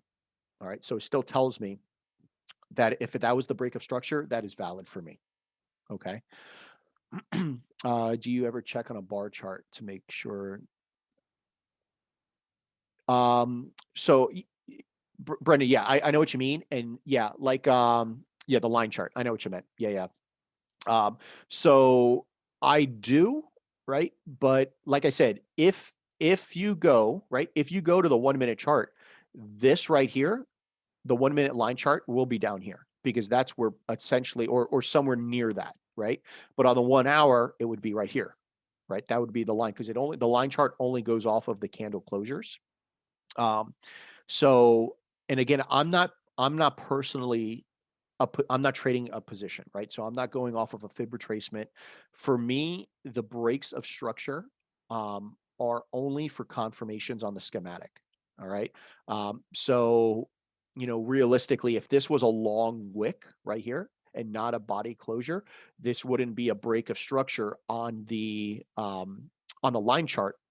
But the fact that we did that shows me the intent, and I'm willing to take that as a break of structure because I understand that we're going to test and come back up. So I guess my answer would be, yeah, wicks for me count because it shows the intent, and for Wyckoff theory, the intent is what I need. Okay. Yeah, yeah. Like I'm not trading now. Occasionally, yeah, I might take a position, off of, like a retracement. And sure, I understand definitely the candle bodies are important because that's where the volume is actually present. But yeah, I most definitely go with the wicks. Okay. Um, okay, so that's market structure. All right. Um, now the divergence part, right? Comparative divergence is one that I use often. And this is comparing the odd US dollar and New Zealand US dollar, right? So, this is just something very key, when you comparing assets or pairs that are correlated to each other. So things like AU and NU, things like EU and GU, right? Things like EN and GN, or if you're doing indices, US 30 and the S&P. These are things that that you want to see. Now, the other thing that I do is if I'm looking at EU, I invert the DXY and I want to see them lined up comparative to each other, and I want to see if they're making higher highs or higher lows, right? That will give me that comparative divergence. So what do we do with the comparative divergence, right? Well, AU is in blue, NU is in orange. You could see that at this point here, AU made a higher high, but NU made a lower low. So, some people will teach you that you want to go and trade the higher strength currency, right? Which is great. And absolutely, you can. That without a doubt, absolutely. But if I wanted to trade NU, if I know that AU has now made a higher high and is looking to push higher, what would I be looking in here for NU? Right? what would I be doing? How would I take the trade on NU? The answer is I would be looking for accumulation now on NU because I have the confirmation through comparative strength that AU is going higher, right? So same thing, like, if I am looking at the S&P 500 and the US 30, right? US 30 and NASDAQ have printed higher highs. And S&P made a lower low when we were at the bottom of the market cycle, right? I would be looking for now an accumulation schematic to play out on S&P to take it higher. All right. Same thing on the reverse side. Okay. You can see we're at the top end of the range, right? AU made a lower low, NU made a higher high. I'd be looking for a distribution schematic on NU to take it lower. All right. So that's how I use comparative strength. So understanding, your correlated pairs is very, very key. All right. That's something that I personally look for in Wyckoff, right? And that's how I determine which currency I'm going to trade. A great example. So this week, I was trading the Australian Canadian for a distribution sell, right? Now, NZD CAD, which is correlated to AUD CAD, right? Essentially made an NZD CAD was just ugly, but it did make a lower low on the higher time frame. So that's why I decided to go with AUD CAD. All right. Same thing. Why I decided I wanted to trade NASDAQ this week is because it made where US 30 and S&P made lower lows at the top end of the trading range, NASDAQ was going higher. So I wanted to wait for that really nice distribution. And I'll show it to you guys in a minute, which I eventually got. All right. So comparative strength is one of the key things that you want to really incorporate into Wyckoff. All right. The other one, and this is something I really don't use a lot, but it's the relative strength, right? So relative strength, typically, we would be looking for, and all this is telling you is it's predicting a change is coming, right? A change is coming. So if I know that the change is coming, what am I going to be looking for here on a schematic? I'm going to be looking for a distribution schematic. And that's essentially what I did. I caught on UJ, whatever this was, September 29th, right? It did print out a distribution schematic, right? This is our buying climax, automatic reaction, our secondary test. This made our minor sign of weakness. This did come back up and create a UTAD, right? Dropped, created an LPSY, and then came down, right? I unfortunately did not catch the LPSY because it happened while I was sleeping. So, but this gave me, okay, let me start to look. This is when I start to look at currency pairs or assets, is when I get confirmation through either an RSI that a change is coming, or through a comparative strength, right? Or through volume. Like we start to see a decline in volume, right? If we start to see a decline in volume, means that there is a change coming. There's a lack of interest in the current trend that's moving. Which one tends to be the leader? So NASDAQ always tends to be the leader. And US 30 always is the laggard, right? So honestly, that's why I tend to trade US 30 a lot more. But it's honestly, I don't have it set in stone, but yeah, US 30 is typically always the laggard. All right. And I know a lot of people, especially in our group here, that trade off the RSI, which, I mean, it's still a valuable tool. But the only thing I know a lot of people that when it gets overbought, they sell. And when it gets oversold, they buy. And, for me, a great example is this, right? Look at that right here. Okay. And then look what happened, right? Look what happened. Fear and greed, right? So you bought here, you went in profit. And what happened? F you, right? That came out and took you out. All right. This potentially could have been a schematic. That could have been the spring, but we never came back to test it, but yeah, that's typically why I don't use the RSI to trade, other than to just find things that I really want to look at. How do you have two lines on one chart for comparative strength? Okay, I'll show you that. All it is when you go into Trading View, just there's a plus sign up here in your thing that says compare, and you just type in when it asks you what you want to put in. You can, if this is UJ and say you want to look at, like gold, right? Because I would compare UJ and gold. You could type in XAU USD, and it'll be over here in your indicators. You'll see XAU, so you can go to the settings and you can change the color, and then I just go to lines, right? The easiest thing to do is go to the line chart because you can really see, the divergence off the line chart. All right. So if you can't figure it out, yeah, I'll show it to you.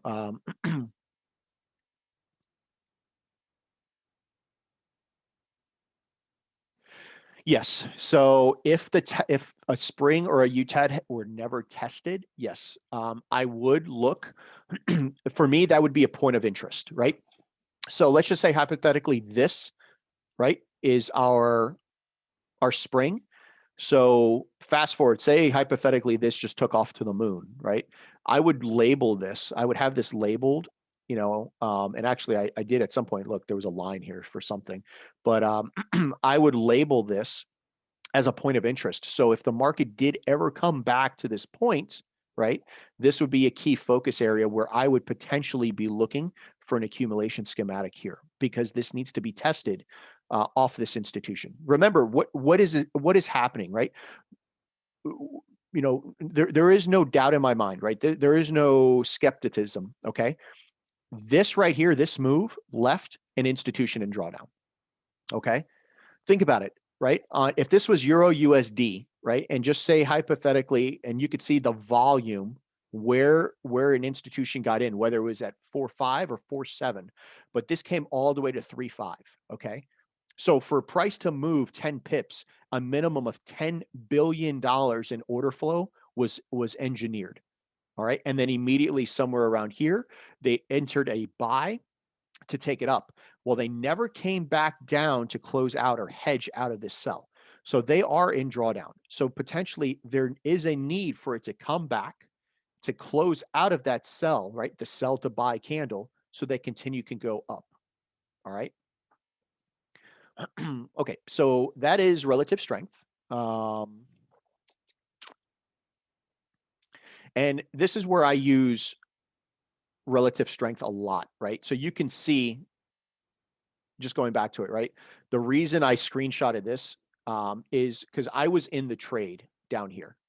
Actually, I was in the trade a little lower, but I was, and I'll show you the trade, but I started to see divergence, right? So divergence indicates to me that we are going to see a change, right? There's a change coming. So when I took this position here on UJ,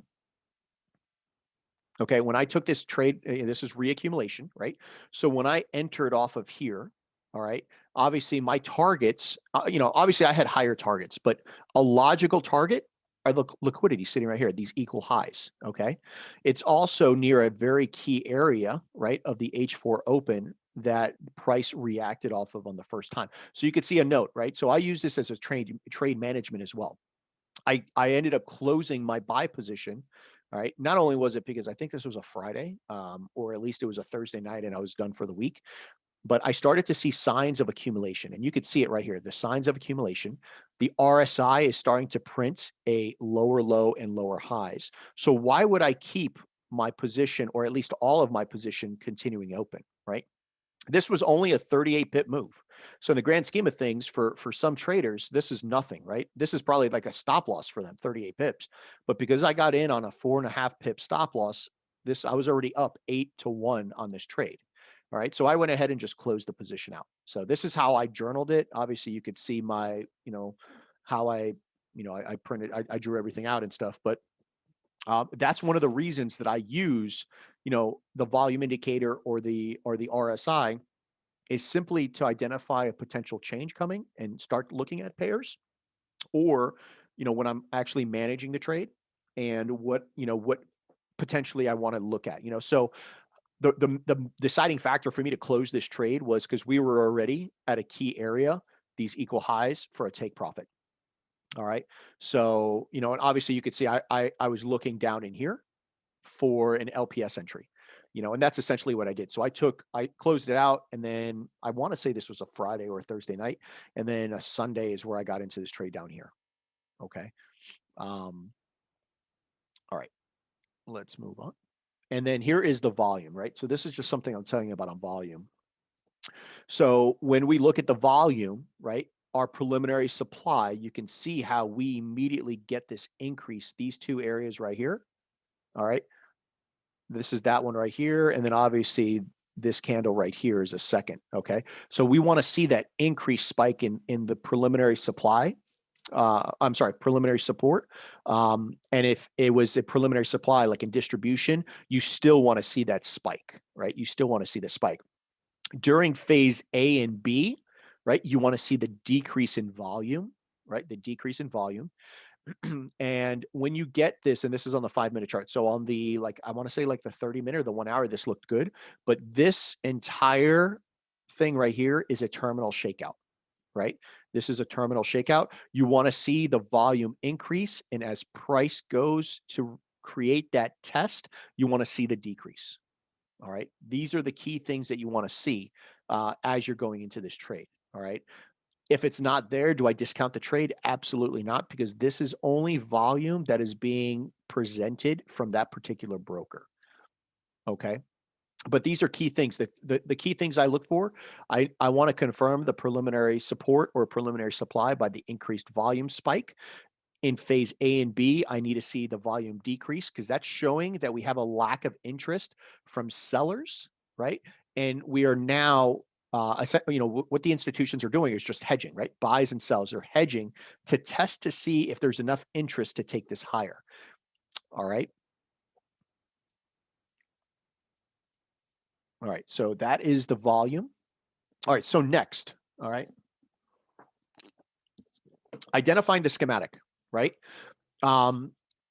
We have to, the first thing, does it make sense for you to take a trade in that schematic off of that area that you're at? Okay. One of the key things I always do is I go to the higher time frames and I look for like the last down candles or the last up candles that took liquidity. I also look for some imbalances because those are key areas that I would like to see a reaction in the market. All right. And then that's where I get down to the lower time frame. So you can see this was a S&P 500 trade, right? I actually did. Oh, let me go back to it. I actually did get a point of interest. This was off of, I believe, like an H1. But there was a 1 hour candle that was down in here. So obviously, as the market comes down, I box it off and I look for key areas, right, that I want to take a trade off of. And then ask yourself, is it in a logical area, right? So you can see, goodness, I keep my mouse, man, my bad. My Apple mouse, it's, I don't know if you guys have it, it's got the touch thing. So every time I touch the mouse, it moves. So you have to ask yourself, is it in a logical area, right? Would I be, the market has been selling off. Would I be looking for distribution down here? Absolutely not. I would be looking for accumulation, so would I be looking, would I be looking for reaccumulation or distribution? No, I wouldn't. So coming into this, you have to understand, all right, well, what do I need to see? And that's one of the things that I do is I'm very visual. So I have to box it off. I have to start labeling. And then what I like to do is, you could say it's like predicting what I want to see, but for me, it's my confirmations. I need to see if I'm going to get a spring, I need to see the spring and I need to see the break of structure and where's my structure point, then I need to see, what else I want to look for to get an entry off of this. All right. And then you have to understand what each point in the schematic is attempting to accomplish, right? You need to understand, what is, oh, I'm on this. Oh, that's why. Aha. There we go. Hold on. You have to understand what is happening, right? We're playing games. Here we go. All right. You have to understand what is being accomplished by this selling climax and then this automatic rally, right? What is happening there? We're developing interest. You can see the secondary test trades below the selling climax, but immediately comes right back up. We then get our up thrust action, right? Which comes immediately down. So this right here is phase A and B. Okay. We now have that secondary test, right? We never truly got a spring, So for me, there was no trade. You can see my arrow here, but we never broke structure above here for me to look to get a trade. So my trade came once we created that sign of strength. This right up here is that sign of strength. There was a candle. It looks like a 30-minute candle, came back. This is my LPS entry, and you can see I took it off, and my target was this gap up here. Logical target. I can't even tell what that R to, maybe it's like a 22 R to R, but I mean, you have to understand what is happening, right? And does it make sense? Does it look clean? One of the things I tell a lot of people is if the schematic's not clean, move on, right? Don't waste your time. This to me made very clear sense. Now, we didn't create a true secondary or spring off the secondary test. So for me, my confirmations weren't made for me to get into a trade right here. Okay. My confirmations were made for me to get an entry here because we did break structure, right? And we did create that sign of strength by exiting the trading range. All right. So for me, this was clean, right? It looked clean.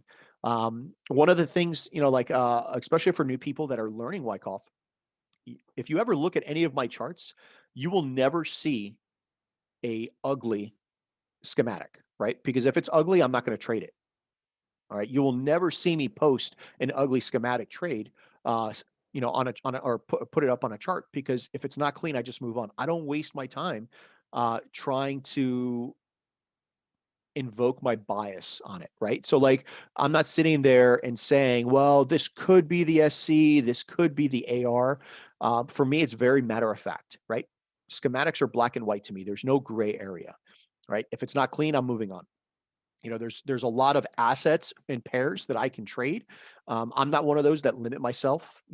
Listen, there's nothing wrong with people who have 4, 5, 6 currencies or pairs that they trade. That's great. I personally, I don't limit myself. I can do a quick top to bottom analysis on structure, and then I can quickly get into it and look to see what I'm potentially looking for an entry and where my targets would be. All right. Now, confirmations and confluence are very key before I ever get into this trade, right? Just like any trading plan, you really want to know what's your entry, what's your exit, your risk, and how are you going to manage this trade, right? You have to understand that. So for me, just looking like at this chart here, right? This was XRP, but for me, my confirmations were met, right? We had that break of structure that I was looking for. I took an entry off this test and I took an entry off of this LPS, right? Where were my clear signs of take profits, right? We had some imbalance that I was looking at, right? I was looking in here as well. I was actually looking to buy it from here and hedge, but I missed it. But understanding, where your targets are, and then understanding, like I said, how the schematic actually plays out determines how far you're going to take this. All right. But a very key thing, very, very key thing is I need a break of structure for me to take any entry, right? Whether it's a 1 minute or a 1 hour, it doesn't matter, but I need a break of structure. If I don't get that break of structure, I do not take this trade.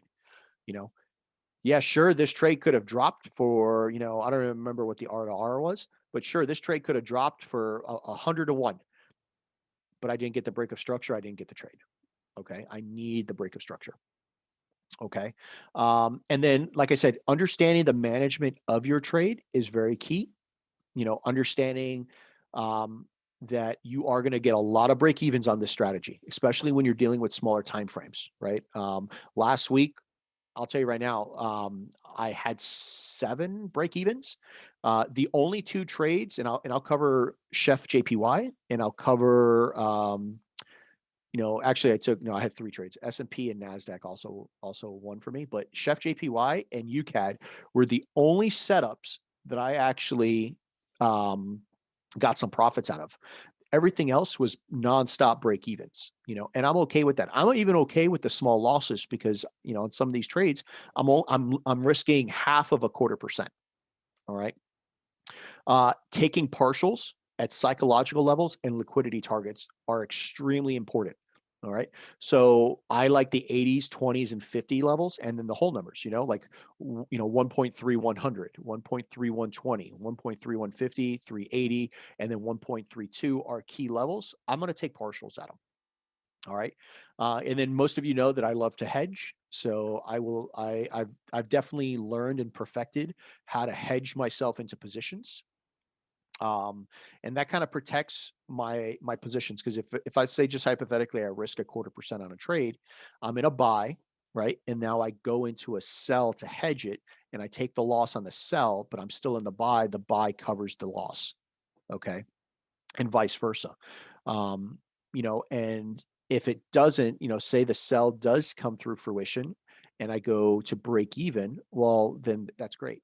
That sell is now at a point where it's risk free and I can maximize some profits. So instead of taking a buy, being up 100 pips, and the buy now has to retrace, and theoretically taking 50% of that off the table, and profiting from it, allow it to retrace while you're in a sell, you can almost double your profits. And I could tell you that once I learned to hedge, that's when I was able to really start to see some growth in my profitability. Okay. When you hedge, do you take partials on one position? Yes. So quarter theory, basically, yes. When I hedge, yes. So like hypothetically, let's just look at this. Hold on. Let's look at, because this chart was a little easier, right? So what I was looking to do, right, was there was a 2-hour candle right here. Okay. So I bought this 2-hour candle right here, right? When price came down, I was looking to buy, right? Obviously, I took partials off of the exit of the trading range. I took partials. And after we cleared this, I took partials. My goal was to leave the remaining on and take a buy up. Ultimately, we were bullish on XRP, right? Way bullish. This was just the sell to buy. Okay. And then ideally, what was going to happen was if this all worked out as planned, the remaining sell positions that I had would just break even while the buy was in order. Okay. And it would just protect myself, because if the buy ended up not working out and I took this and I was in a position where I took the loss, my sells that I still have remaining would cover that position that took the loss. And then I would continue to get more, profit out of it because we're continuing down. Okay. If that makes sense. All right. So we talked about the trade management part of it, right?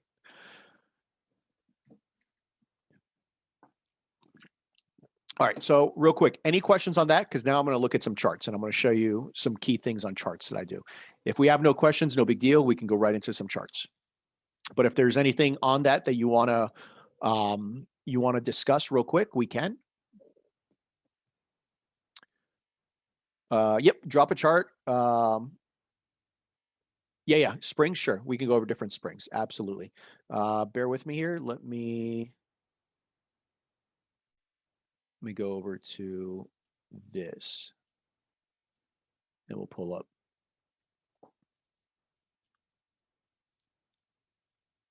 Yeah, absolutely. We can do that. Bear with me here. Let me close out of my PowerPoint.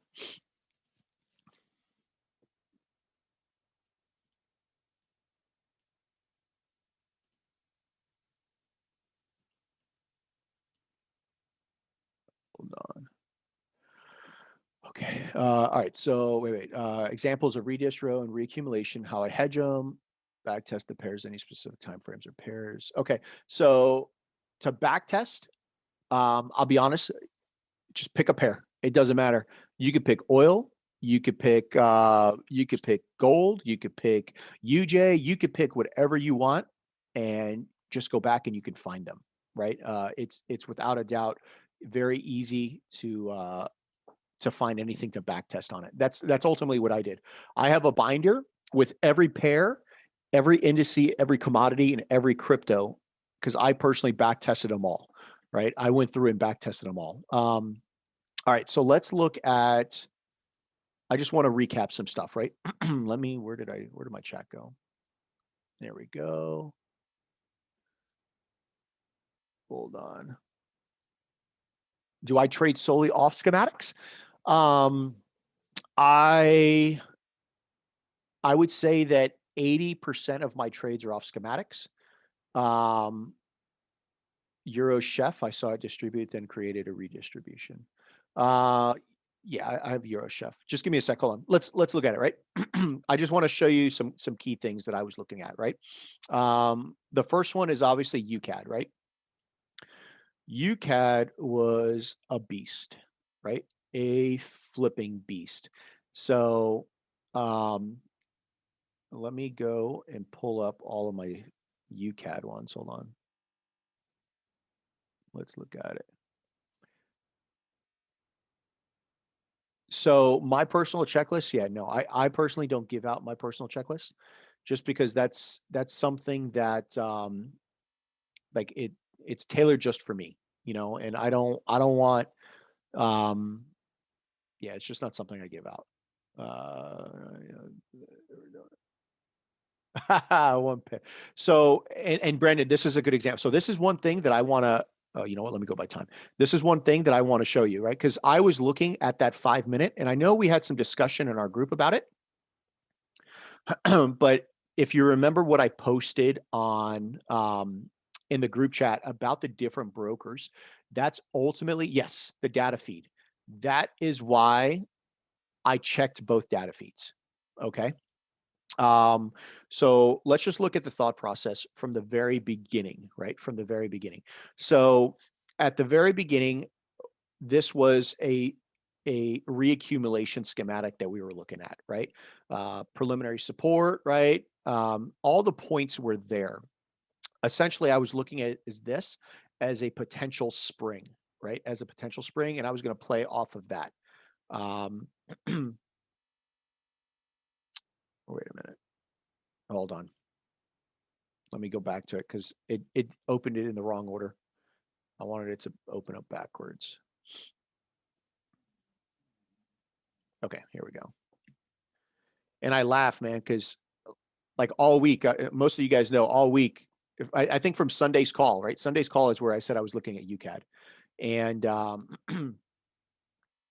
okay, here it is, right? This was Sunday's call, right? Sunday's call was November 15th. So November 15th, I was looking at reaccumulation. Okay. Now, why was I looking, right? November 15th was Sunday, or maybe this was Saturday, I don't know, but I definitely talked about it on Sunday's stream. So I was looking for reaccumulation. The reason I was looking for reaccumulation is simple. We've been bearish all along on UCAD. Now, this here is, you would consider, I mean, technically it did accumulate, right? This is just a really ugly accumulation schematic. Okay. Selling climax, secondary test, right? Secondary test and B, a terminal spring, right? A terminal spring, a test of the spring, LPS entry. So, I mean, you can say it's just ugly, right? Whether you want to say it's the head and shoulders, right? But yeah, that was your accumulation. So what's the next portion of the market cycle that I'd be looking at, right? It's the reaccumulation. I'm looking for reaccumulation because one, I know we need to go higher, and two, we have some clear targets that I would like to attack. Okay. It's very, very, when you understand the cycles of the market, it's very easy to determine what you're going to be looking for. So I was looking for reaccumulation. All right. And you could see, I mean, not that I'm predicting what I want to see happen, but this is ultimately gives me a guideline. So I have it already in my head what I want to see. And if I see those things, guess what? It gives me the confidence to take this trade. So this was on the 15th. All right. And you can see what I was, I had some areas of interest that I was looking at. So fast forward now, the day later, and we start to see some accumulation being built up in this area, right? This is exactly how I trade. I box it off. I start throwing down the nomenclature, and I want to see now, obviously, the next portion that I want to see us trade down and create a secondary test in phase B. All right. Here's the point of interest that I was looking at, this 30-minute candle, right? And look what happens. So I know a lot of people that took an entry off of this 30-minute candle, right? Ultimately, what did they end up getting? They ended up getting 30 pips. The market came right back to break even. All right. So whether you took profits or you closed out of the trade or you hit break even, it's going to happen. All right. Obviously the next step is, and this is where I try to get in off this 1 minute. This was a very clean schematic. I thought this was going to be it. I thought we were we were we were going to be rolling in the pips. But this was just a clean schematic. You don't get a cleaner schematic in this. Now let me point out, right?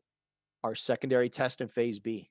Do you see how it traded? I put a fib on the bottom and top of the trading. Do you see how it came exactly to 50%? Okay. That's one of my confirmations. I need the UTAD, or I'm sorry, the upthrust, or the secondary test in B. I need it to trade to at least 50%. All right. So I'll give that out, right? I'll give that out. That's one of my must-haves for my confirmations. So this right here is key. Had this not traded to 50%, I would not have taken the test entry off of the spring. All right. And obviously, like, just looking at it, why did I go off of the 3-minute candle? Because where did the market start to sell from, right? Where is the volume of this sell? Well, it's in these 3 candles, right? I'm not going to take an entry off of this because this was already below the liquidity, right? This was already below the trading range. So what I wanted to find was, where is the most volume? It's in those 3 candles. I took 50% of that candle, and that's where I got the entry. Okay. Now this was not, this wasn't it, because I ended up taking a break even on it. I was extremely upset, but you could see it was a 2.3 pip stop loss, and I was targeting those equal highs. All right. Stops went to break even. I was 7.5 pips. Now, why? And this goes to trade management, right? Could you use the fixed range in point of as a confluence? Yeah, absolutely. You can. And I've used it before. To be honest, though, like, just looking at that, I don't even need to waste my time by looking at the fixed range volume on it. I can tell. I mean, at the very minimum, you could tell that candle is where selling came in. And obviously, I got a cover to that candle. So that's why I took the 3-minute and just measured 50%. Okay. That's honestly, you can. Fixed range works great. Now, obviously, stops went to break even. The reason stops went to break even, what happened? We created a higher high, right? We broke structure. So for me, there's no point, or there's no reason for the market to come back and break this low, right? Unless it's going to be a failed accumulation. Technically, this schematic played out, because the schematic plays out once it leaves the trading range, right? So this schematic did play out. All right. I mean, realistically, I risked 2.5 and I was up 7.5. So I was already up over 2 to 1. Okay. But a very clean, very, very picturesque, right? You don't get a cleaner schematic than that.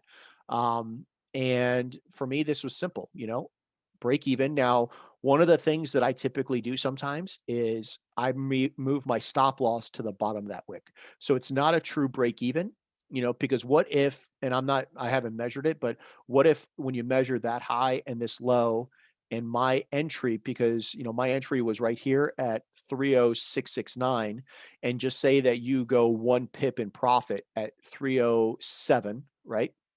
3067. What if that's 88% of the fib, and the market now comes back to your 88% and then takes off?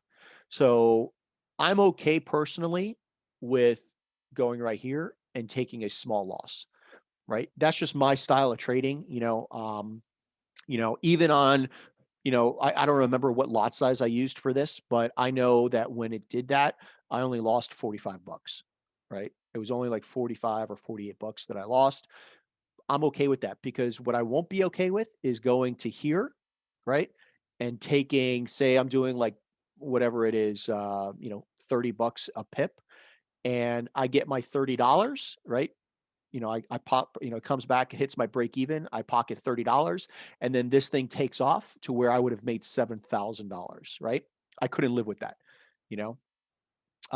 Yeah, I did do FTMO. I'm actually a funded trader with them. All right. Yes, it's easy to be too. Yes, absolutely. Absolutely. Okay. So, just going through it. And obviously you could see what happened, right? Hit my break even, right?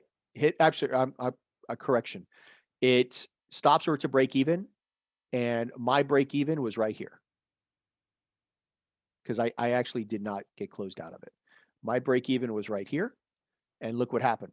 It would have taken me out had I gone to break even. Okay. Now, I still had hope that we were going to move up, right? I still had hope we were going to move up.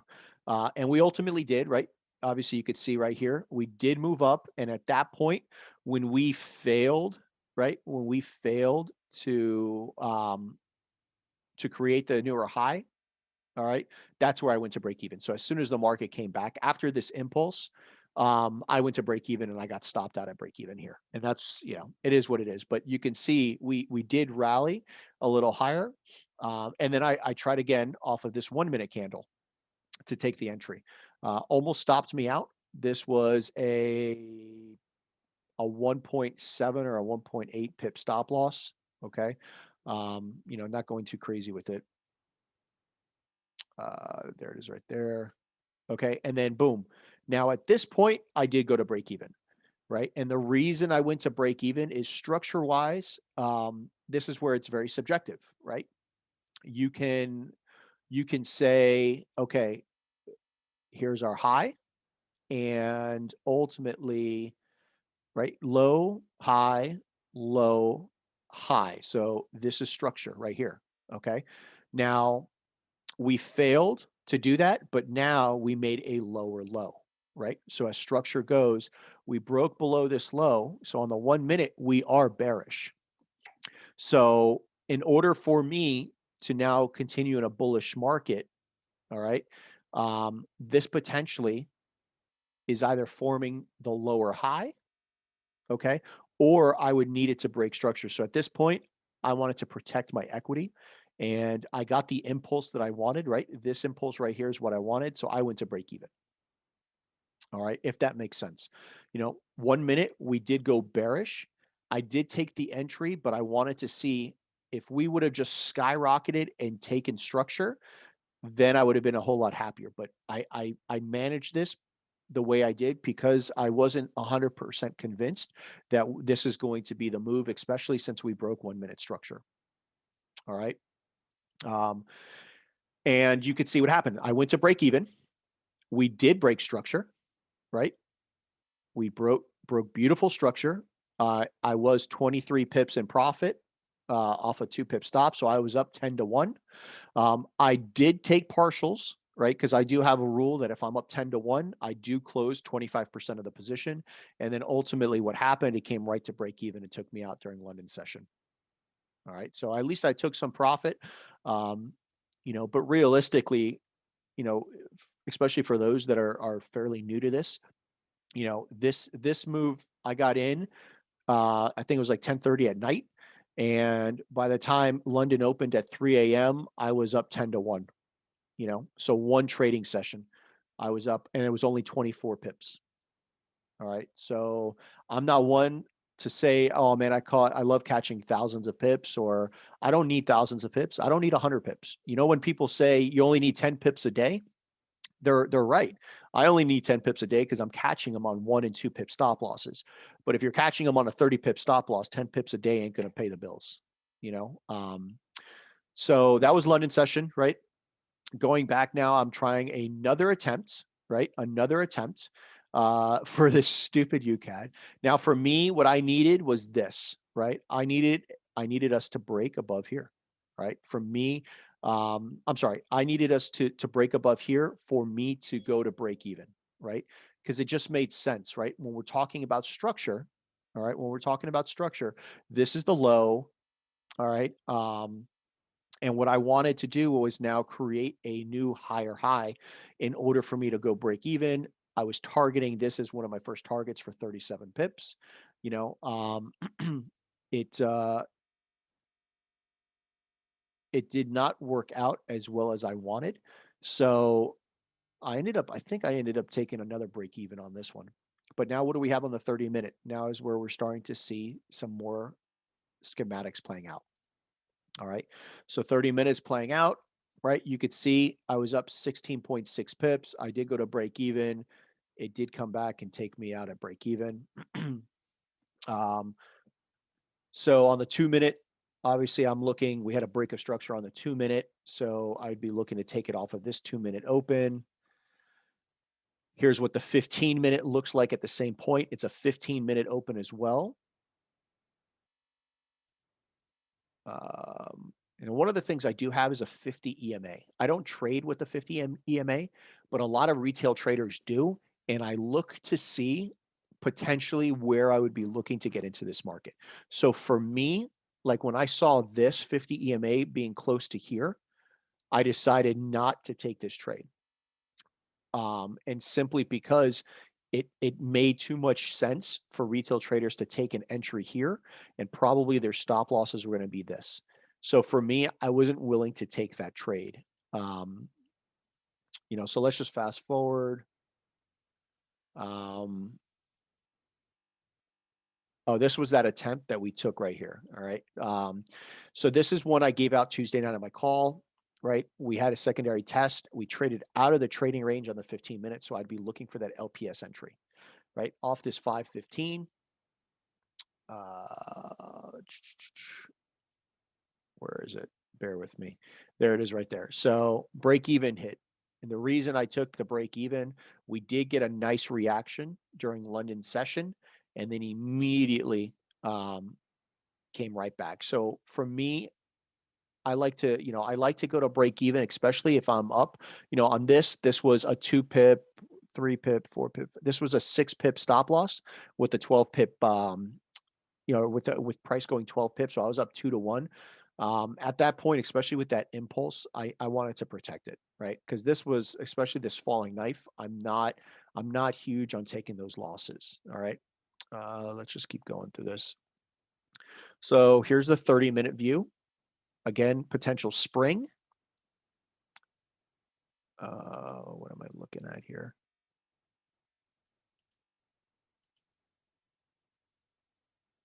Okay, so this is when we were talking about where I wanted to take this entry. Hold on, bear with me here. Okay, we're going to fast forward here. Sorry, I kind of got confused on it. There's so many of these stupid slides on UCAD. All right, so this is the schematic, the reaccumulation, right? This was our high end up here. Obviously, the schematic was here. And where was I looking to play off of, right? The first area I wanted to play off was with this 15-minute open, and this is why. This is how I broke it down. All right. So price ends up coming down. We ended up breaking above the 45-minute and then trading down. So this area right here, right? This area was the last mitigation point. All right. That is the last mitigation point. So my first stab at taking an entry was at the open of this 15-minute candle, and I was going to use a stop just below the base of it. All right. That's where I was going to take the stab. All right. And then you can see what happened. Price ended up coming right into that 15-minute open, and we broke structure, right? On the lower time frame, this was the previous high. So we came down, we broke above, my stops went to break even. This happened right at New York session close. This was a great reaction. This was like right at like 455. We got that really nice impulse up, which ended up going into London session and coming right back at us into take profit. Hold on. Yeah, coming right back and taking us out. All right. So again, on the 1 minute, this is the 1 minute view, another very clean schematic that I was trying to catch. I went off the 1 minute open. 1 minute open was a 2.6 pip stop loss. Where am I looking? I need price to break above this high, right? And why? So structure wise, high, we'll say that's the low, high, low, high, low. Okay. So this is the structure I need. In order for me to take this trade, I need price to come up above it, trade back into it, and then we go. All right. That's what I need to happen.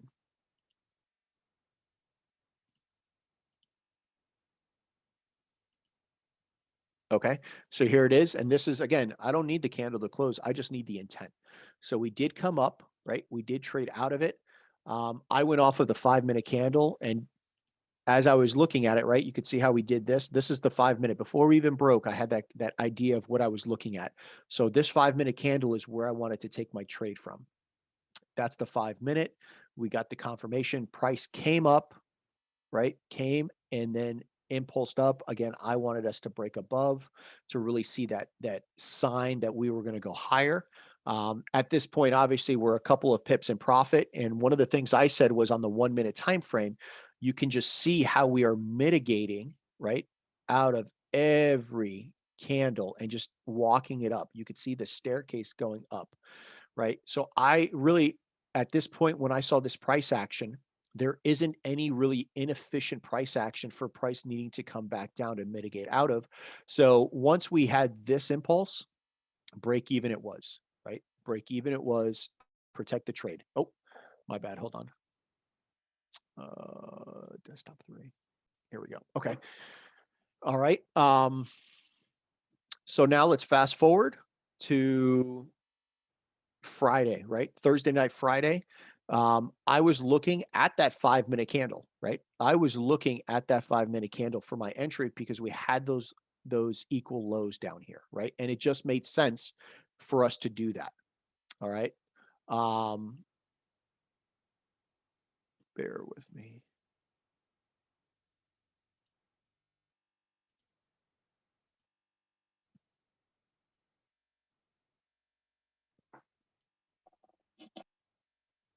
Okay, perfect. And where's my chat? There we go. Bam. Okay.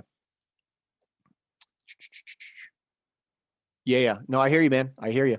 But something told me to check the data feeds, right? Oh, where is it? Where the heck did I put him? All right, you know what, here? We'll just go to the live chart now. Something told me to check the data feeds. All right. So what I was looking at, let's just do this and I'll show you. This is why it's very important. Let's just go back here. So this is forex.com. When we go to forex.com, all right, this is key. This is the candle that I thought potentially we would be looking to play off of. Now, obviously, I was looking at the 5 minute, but when we do this, the reasoning behind that is you can see that candle has not been mitigated and we have equal lows, right? And we have equal lows. Now, let's look at Awanda. Okay. Awanda now.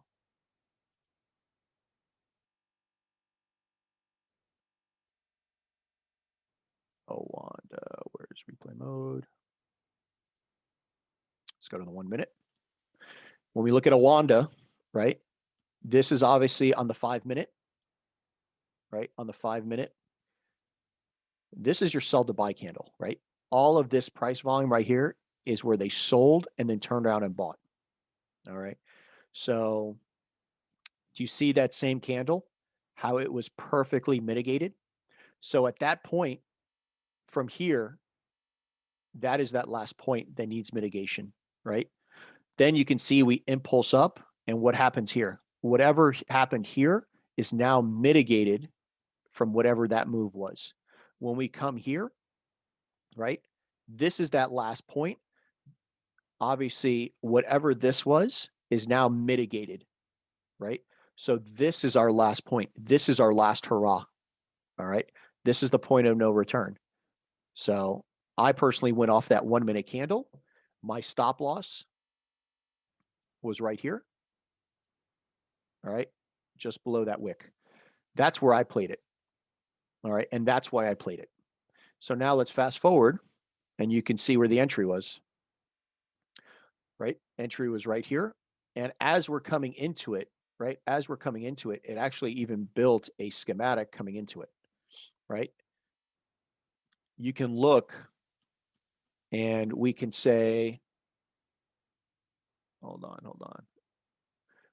Okay, so selling climax, automatic rally, secondary test, right? This is our trading range, right? That's our trading range. Secondary test in B, right? We trade up. This is where we created our spring, right? That's where we created our spring, right into our point of interest, and then off to the races we went. All right. So now we did not create a test, right? We technically did not test the spring. I mean, we can argue and potentially say that maybe we did.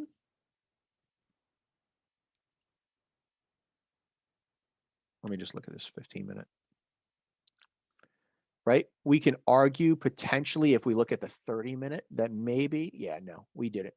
So I would definitely venture to say that we would need to come back into either this candle here or the 30-minute, right?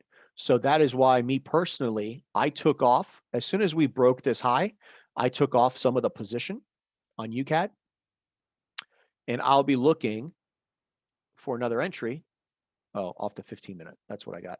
Off that 15-minute. So when we look at it, right, we jump the creek, and what do we expect? We expect now a retracement, right? So this is where typically I throw my fibs on. I'll throw a fib on just to see where the, we all know where the premium fibs are, but that 15-minute lines up between the 71 and 78. That's confluence. This candle's confluence coming back to test the trend line would be confluence. So yeah, you can see I had been tracking this since Sunday. And many of you know that I would tried and tried and tried all week to get in it, and I finally caught it. So obviously target 1, target 2 up here, and then this is my final target up here. So from that original position, I'm looking at a 54-1 is what I'm looking at. All right. So that's UCAD, right? So now let me tell you about my beauty of a trade. I'm going to tell you about my beauty of a trade. Show the correct area for the reaction. Did the price action suggest anything that would have showed the correct area for the reaction? So, what do you mean as we're going into it, like on the smaller time frame? Like in this schematic right here?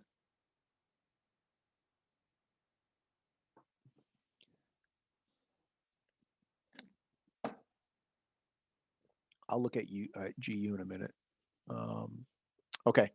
So now, again, I'm looking for it to test, whether we test into this 15-minute candle or 30-minute candle right here, because that's where the volume of the spring came in, but that's why I'm taking it off the 15. All right. Now let me show you the trade. And before, I don't want to show,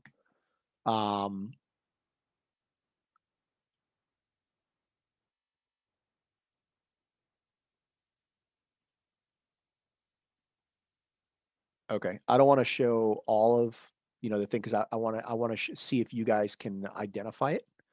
But I took 2 trades. Oh, you mean on the entries that I took earlier in the week? Yeah, it was just off the smaller time frame schematics, if that makes sense. Yeah, bro. Patience and persistence, man. Let me tell you, dude. Let me tell you. All right. So let me show you this, right? So also on Sunday, I believe Sunday, I was looking at Chef JPY. Oh, wait. I already moved it over here. Hold on. Let me move it.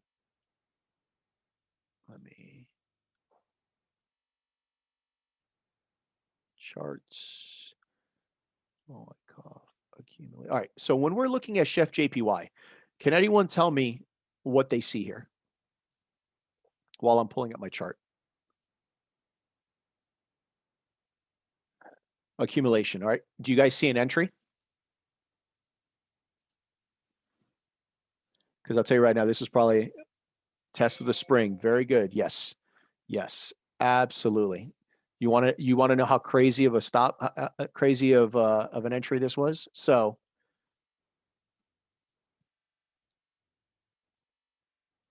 hold on. All right. I laugh because a lot of people, when I suggested this on other platforms, were like, no, it's consolidating, leave it alone. And I'll tell you right now, I took a 1 to 25 on it. So was it November 9th? Hold on. No, November 18th is when I started looking at it. Okay, yeah. So November 9th. So here, let's walk it through, right? Let's walk it through. It was a test of a spring and an LPS entry that I took, right? So accumulation, right? This was type 2 accumulation back on November 9th. And I had the H1 open candle as my point of interest, right? Obviously the agenda was clear, right? We had equal lows. So fast forward now to the 18th, okay? If you look at the chart, right? If you look at the chart, this was the 1 hour candle right in here. And this is just something I want to, that's the 1 hour, come on. This is the 1 hour candle right here, okay? So you could see price really skyrocketed, all right? Now, one of the things that you really need to pay attention to is price had to drop 200 pips, right? I'm not going to just have an order limit set there, right? What I want to do, and you'll see me always do it, is I just throw an accumulation on there. Okay. I always throw a box, and now I need to see how we react to my point of interest. So you can see I'm already starting to develop the schematic, right? We've identified our trading range, our selling climax. We really don't have, like, this was a preliminary support, potentially preliminary support in here, but really ugly. But these are all preliminary supports. Our first change of character is easy to see, right? You can see how we've really just put the brakes on this sell-off, all right? So now, obviously, what do I need to see? Now, I personally, at this point, was looking at this as a secondary test in B, but when I really got into it, this changed to be the spring for me, right? Changed to be the spring for me. And this is, let me just walk you through it, right? Let's go to replay mode. And we'll just go here. All right. So let's go to the 1 minute candles. All right. So when we're looking at this, right, we clearly have our, where is she at? Okay. So we have our preliminary support. I'm sorry, our selling climax. Here's our trading range, right?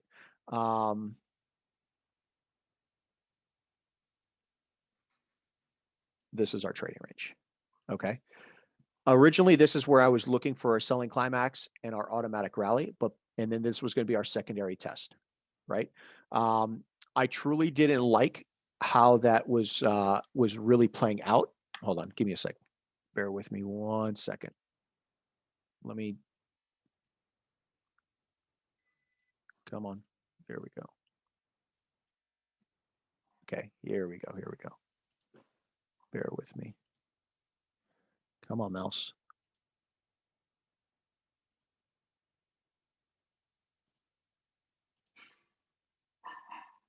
Okay, hold on, let me move that out of the way. Yeah, it's consolidating. Exactly, man. Exactly. Okay, so we'll do this on the 5 minute because it'll be easier. All right, so real quick. Come on. It's the top of the range. This is our first change of character, right? First change of character. Selling climax, automatic rally, secondary test, right? From there, ooh, oh man, there it goes. Okay. From there, okay, my next thing that I was looking at was potentially whether or not this right here is our secondary test in B. Confirmation was we did trade over 50%. This is our spring, right? This is our spring. So now come back, whether you wanted to take it off the 5 minute. Now the 5 minute made no sense to me, right? To take it off of, because we could see if this is the 5 minute candle that you're looking, we came up and you see how we mitigated out of the 5 minute candle. All right. So for me, the 5 minute was a waste of a candle to take it off of. What I wanted to see was what else do we have in there? Okay. Now on the 3 minute, because you can argue that this is like the 3 minute candle, you could see how we came back. The one thing that we did not trade from was this 1 minute candle right here. Now, do you see how we came and immediately traded into that 1 minute candle, right? Do you see how that happened? Okay. it wasn't worth me taking, it wasn't worth me even trying to take this, right? Because this was mitigated out of. All right, bear with me. Let me go.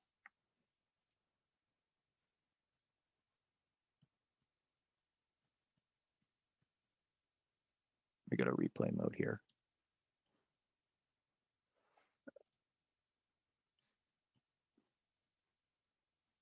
Okay, here we go. All right.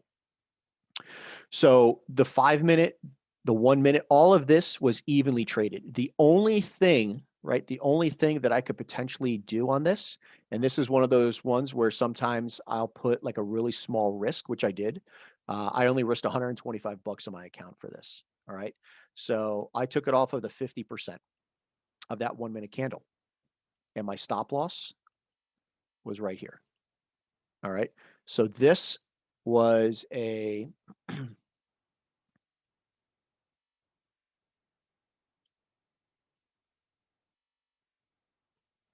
this was a 1.2, and Chef JPY, I had a it was like a 5 pip spread. So it was actually like 1.5, 1.6 is what it was at the end of the day. All right. That's what I was looking to do. And then obviously I would be just taking it to the top end of the trading range, right? Whether I wanted to take it there, you know, or, you know, if I just want to go up to the top end, right? So like 115 was a nice round number. All right. So that's what I would be looking at, right? Off of 50% of that move. So now let's fast forward to where the market came right off that 50% move and immediately gave the reaction I wanted. Okay. Immediately gave the reaction I wanted. All right. Now I ended up closing out. Okay. In partials right here. All right. In here. But now let's fast forward. You know, this is stupid. Hold on. This didn't happen. Let me go to a different feed. Hold on. So a perfect example of feeds. Do you only pad your stop loss with a spread and not entry? No, I do both. I do both. But this was a market execution. So for me, I just executed with the stop loss extra. Okay. So here's a prime example. This is why I stay away from FXCM. This crap didn't happen on the other brokers.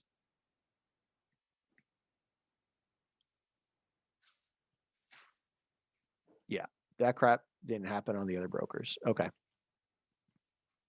So real quick, just going back to it. Right. The first play was off 50% of this. Stop loss just below it.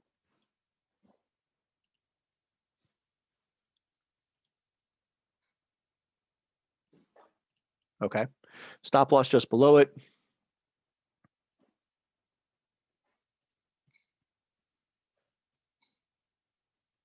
And you could see that clear move. Bam.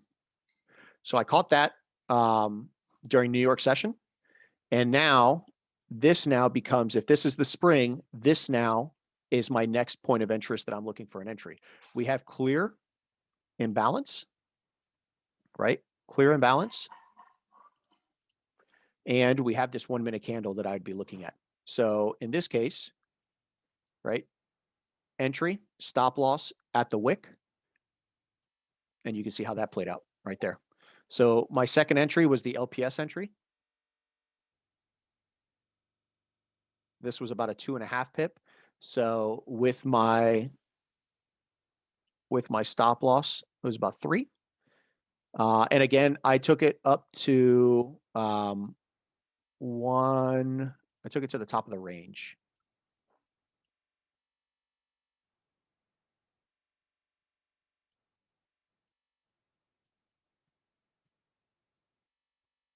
Yeah. So what I say, like 115, I think 115 is where I closed out. So yeah, that's where I took that one. And then this one as well. 115. Okay. I took both to 115. This was 11.9 to 1. And this one was a 21.65 to 1. All right. And then You could see the, oh, look at that. On Friday, it did the same thing.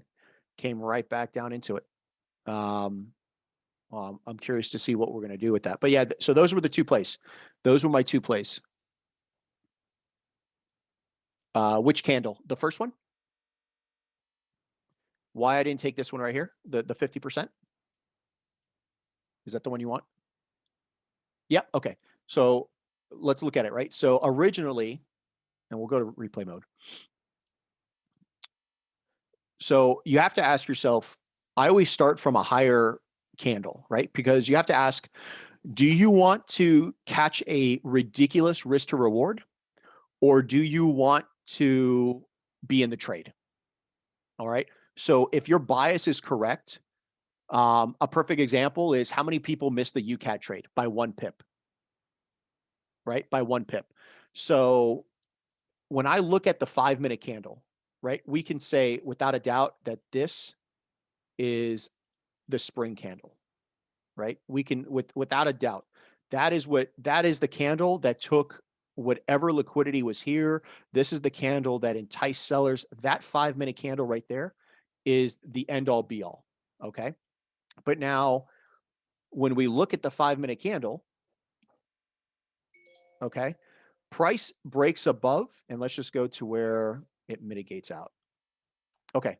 So this 5-minute candle, if this was the candle that the institution sold to buy, this point right here has been mitigated, right? At this point, that mitigated this candle. Okay. So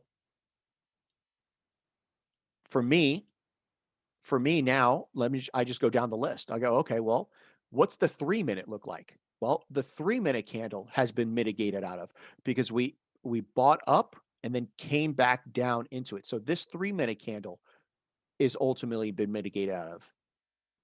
At this point, the 2-minute was viable, right? You could see how the 2-minute, really nothing was there. You could have played the 2-minute off of this right here. Oh. So this 2-minute candle right here, all right, you could have played the reason I did the 1 minute is because the 1 minute was a Mariposa candle. This candle had all the volume where the 2-minute did not, right? You can see the difference in the wicks. Oh, where is it? Oh, there it is. So you could see how that 2-minute candle, you could say whatever, that's like a spinning top or whatever, I could care less about the candles. But this candle right here, you could have played off the 2-minute. Obviously, you would have been filled. No big deal. But for me, this 1 minute is where it was at. All right. This 1 minute is where it was at. All right. Now, on some feeds, do you see how this wick here did not mitigate out of the candle? You could have taken 50%, right? You could have taken 50% or the open. And honestly, when it's that close, I mean, I think it was only a difference of like half of a pip. Yeah, 0.8 of a pip. You know, I mean, realistically, you would have used, instead of like 782, you probably would have used 79, right? But that's why this 1 minute candle was the end all be all, because everything else was mitigated out of, and the 1 minute open is obviously the 2 minute candle. Wherever it's at, there it is, right there. Right? That 2 minute open and the 1 minute open on the entire candle are the same. So that's why I chose that 1 minute candle. Does that make sense? Yes, the more volume, exactly. You want to go, like I personally am not going to take, like here's a great example. I'm not going to take an entry off that candle right here. Okay? Because this isn't the sell to buy candle. This is the sell to buy candle if I was going to take it. Okay, because this is the candle where an institution slammed down the price to then buy up. Okay, same thing right here. This is that last FU before the takeoff. All right. So that was Chef JPY. That was the trade I took on Chef JPY. Those two entries, and it looked like it came in for a third, but I didn't trade it on Friday. So the other thing that I was looking at was NAS. All right, so let me show you NAS real quick, right? So Could you check this GU screenshot? Yeah, my bad. All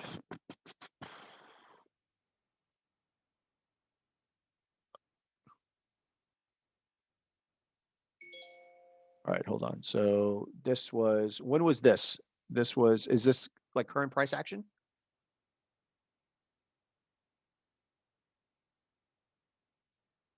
Friday? All right, let me look at Friday. Honestly, I didn't even look at them on a Friday. So,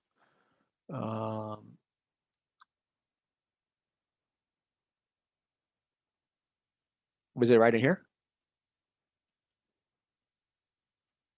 This right here? This is what you took? I think so. Hold on. Yeah, it looks like that's what you took. Yep. So let me ask you this, right? Obviously, I was looking at it too. But why did you take that entry?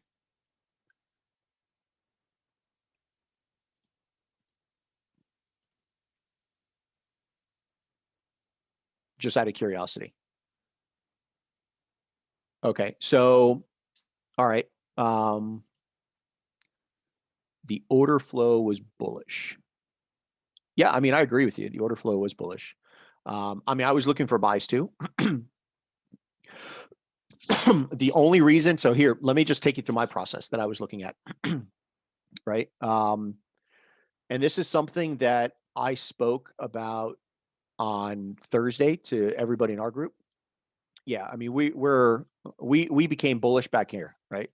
Right. We became bullish down here off of that reaccumulation. All right.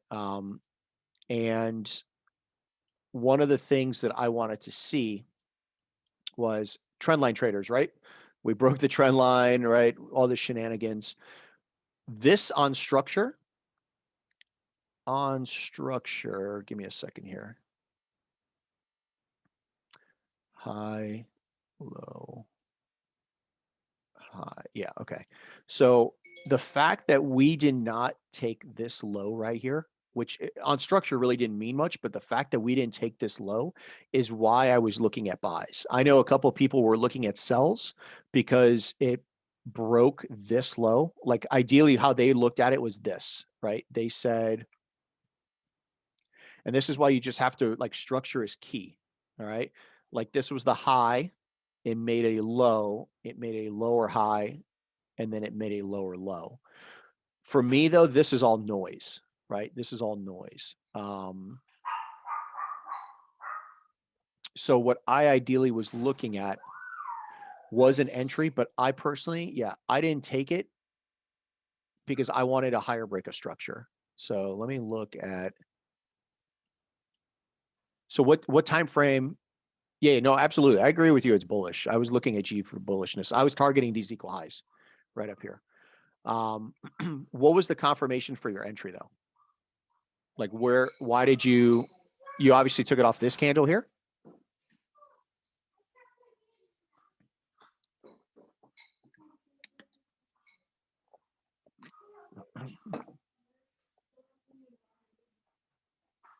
Yeah. On the 1 minute, let me see.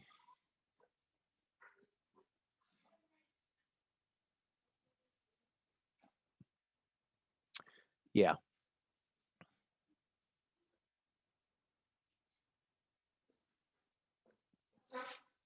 Yeah. I mean, me personally, like I wanted a break above this high to confirm that we were going to go higher. And the only reason that I wanted it like that was because on the 1 minute, this isn't the schematic, right? The schematic is on the 15.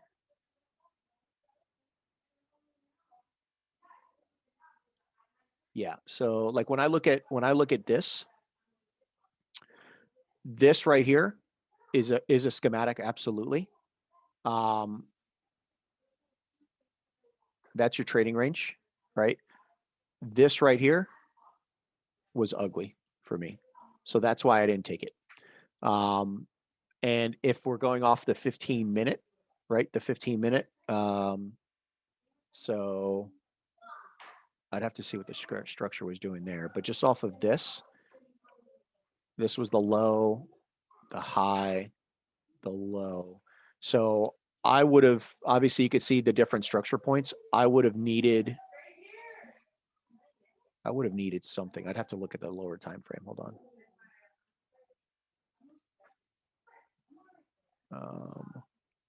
That's it. All right, perfect. Let me look at it. Hold on. Way to spring at demand. Okay, yeah. So you just went off of 1 minute structure. I got you. Yeah. So, and I agree with you. I agree. For me though, like I personally didn't take it, just because the schematic is on a higher time. It's on a 15-minute.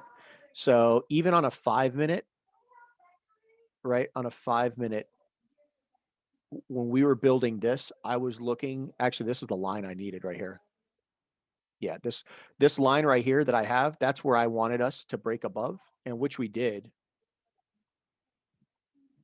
Right? We broke above there, but by that part, all of this had been mitigated. So like where I was looking for an entry is in here, if that makes sense, off of the schematic, because, and there's the break of structure, right? That was our break of structure. Yeah. So the 1 minute time frame, yeah, you're fine because you were following structure. But if I'm going off of the schematic, if I'm going off the schematic, that's the next point that I'm looking at, and honestly, it's just because of this. Had this been a quick drop, just like this was here, had this been a quick drop, but the fact that we, did this in here, I was looking at this as possible accumulation in here. And then, obviously when we came and created that spring, the entry for me,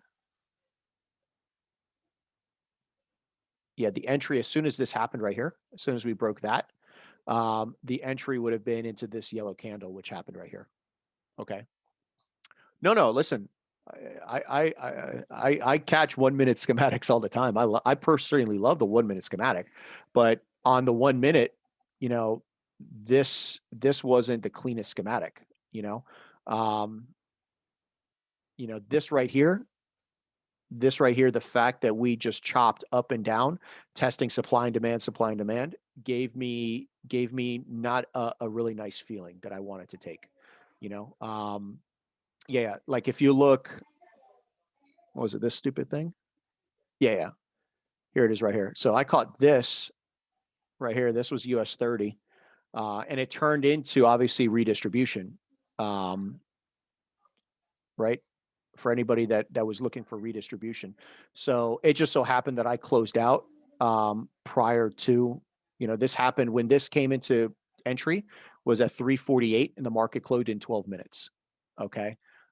So I personally didn't get it. Let's see.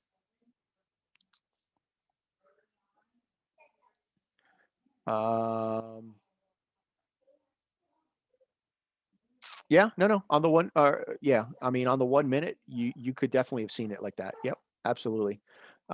It just for me, yeah, I wasn't looking to take GU like that. I wanted a little more confirmation. You know, but yeah, no, good. I mean, it was a good catch. It was a good catch. Bear with me here. All right, yeah. So like, this was GU or this was US 30 on the 1 minute. Same thing, right? Preliminary support. We have a really nice clean schematic. I caught the entry right here off the 1 minute, right? Break of structure. We broke structure, came back, tested. My next entry, this was a 2 minute candle. And the reason I did the 2 minute is because that's the candle that had the volume, right? This candle right here had the volume. So I took 50% of that 2 minute, took that entry right here, and then we turned into redistribution, right? This was that up. I ended up taking partials out of all this. Then we did the shakeout and came back, and I guarantee you we came back into 3 minute candle. Yep, came back into the 3 minute candle. So this was the test of this 3 minute candle for redistribution. So here's your shakeout, here's your test, and then the drop. And the reason I personally didn't take the distribution is because I was already in this. So I took this right here. I was in S&P 500. So, and I closed out just before the market closed here. So, but yeah, I mean, like you don't have to be in every trade all the time, but this was clean, and I mean, this really had nothing to do with the schematic. I mean, you could see I was trying to catch a schematic up here, right? But it never came through. Yeah, Euro Chef will get Euro Chef too. NASDAQ was the other one. This was NASDAQ. NASDAQ on the larger time frame was in distro. So we fell through the ice. We came into this 5-minute open here. We danced around, and actually, I was looking at distribution in here. Yeah, I was looking at distribution in here, right here, and you could see clear distribution, UTAD, test the UTAD, and then the drop. So very clean. This was pretty clean in here. Euro Chef, I do have something on Euro Chef, but yeah, that's what I have on Euro Chef. I'm waiting for a UTAD or, I'm waiting for a UTAD for this on UChef, if this makes sense. Well, it could be, absolutely. And for whoever asked about the hedging, right? So let's look at it like this, right? Why? Well, let me ask you this: why is this reaccumulation?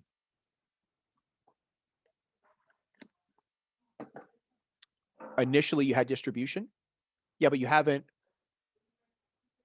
You had a bullish break of structure.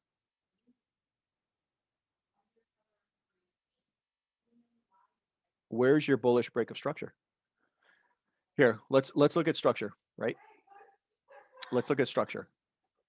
All right, so obviously that's your low. This is your high, right? We'll say that, or we'll say this is the low here. All right, we created a new high, a new low, a new high. We can argue that this is the new low, right? So, I mean, right now this all here is chopped. So, I mean, we're still bullish, right? We're still bullish. But this is all, I mean, to me, this isn't a confirmation of reaccumulation. What would be the confirmation of reaccumulation is this, right? So everything here is going to play out. We have our creek, right? This is our creek. When we come down to here, at this point, when we jump our creek and then test it, confirmation of reaccumulation, right? To take it higher. This would then be our shakeout. So if that's going to be the case, right? Say everything plays out like it's planned here, right? So we pop up to shakeout, and then we break structure, right? I would need like a break of structure for the confirmation of the test. So I get into the sell here, right? I get into the sell. As we trade down, right, and create, either we exit the trading range or we jump the creek, right? Say this plays out and we jump the creek, and now I get into a buy. I'm obviously at break even here, right? So I'm protected, break even. I get into the buy here, right? Off the mitigation of this spring, all right? And hypothetically, the market moves up here. I'm now at break even on the buy. I'm break even on the sell. Let the best man win. Okay? Let the best man win. Either I'm going to break even on the sell and win the buy, or, vice versa. Now, the reason I think we are going to distribute, right, is because of this. Because of all of this imbalance, I think we're going to distribute. And then what I would be looking for is an accumulation down here. And my point of interest would be, because this was a clean accumulation in here. So my point of interest would be in this last point of support. All right. So I personally think we're going to distribute down, accumulate to go higher. Okay. If that makes sense, yeah, kind of something like this, right? You see how we distributed, we redistributed, accumulated, and then went up. So I perfectly, and you could be right. This could be reaccumulation, But in order to protect myself, I'm going to still enter the sell on the confirmation. And then if this jumps the creek, I will enter the buy and take it up. Okay. So I'll hedge that position. All right. And that's how you protect yourself on the hedge. All right. That's Eurochef, a great example here, let me just show you NAS, right? So obviously I was looking at the cells, right? I was looking at cells. So what I did was I bought, is it the 15? Yeah, 5. Okay. So I bought off of this candle right here, up. I bought up, and then I sold on the break of structure, right?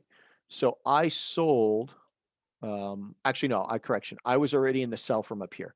So I hedged off the distribution, right? I hedged off this distribution in here off of this 5-minute. I got in off this 5-minute open. And then I bought off of that and went to break even and let the best man win. And obviously the sell won. Okay.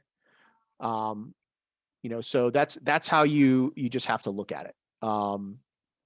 Yeah, I'll tell you right now, the hedging part is extremely difficult because you have to honestly know, when to do it. It's got to be at key points. Trying to think at one that I recently did.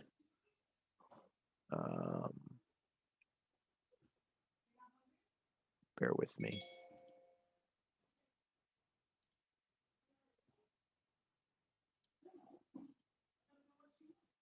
I wonder I think it was ACAD. I think it was somewhere in here on ACAD where we bought, I think it was something, yeah, we bought. So I was in the sell off this test and then we bought here. That's what it was. So, and maybe like a 15-minute, I'd have to look at my charts, but yeah, so we bought something off of here. We bought up and then I entered in off of the LPSY. You could see right here off of that candle is where I entered the sell and then closed my buy. So I hedged like I was in the sell from the test, buy from here, sell from the LPSY, closed out the buy and just let everything ride. And then I closed out, I think we closed out of this trading range. When we came here, I closed out of everything. All right. So hopefully that kind of gives you an idea or makes sense. All right. Does that kind of like explain a lot of the whole Wyckoff stuff for you? I mean, I know we've been on here for like going on 3 hours. So I just want to make sure, if there's any questions or anything you want clarification, now's the time to ask, what with the imbalanced distro is more possible. Yeah. So exactly. Yeah. Going back to, remember, does it make sense? Right? Just think of it logically. Step back and take a second, right? When you're looking at Eurochef, does it make sense for it to come back down here or to go up?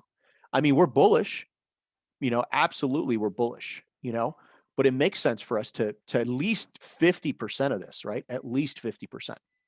Okay. And that's the key. Just, is it logical? Does it make sense? Like GA, right? GA is another one. I'm looking at distribution on GA, but only short term, right? Only short term to maybe come into this imbalance to go higher, but nothing's confirmed. A great example, for anybody in looking at BTC, right? Does BTC make sense to distribute from up here? Yeah, it does. I mean, that's currently, I'm in this right here, but it's just playing around right now. I'm waiting to see if we create an upthrust, but I took a little risk on this. 1.1, let's see. Is that where the equal lows are? Oh yeah. Daily open.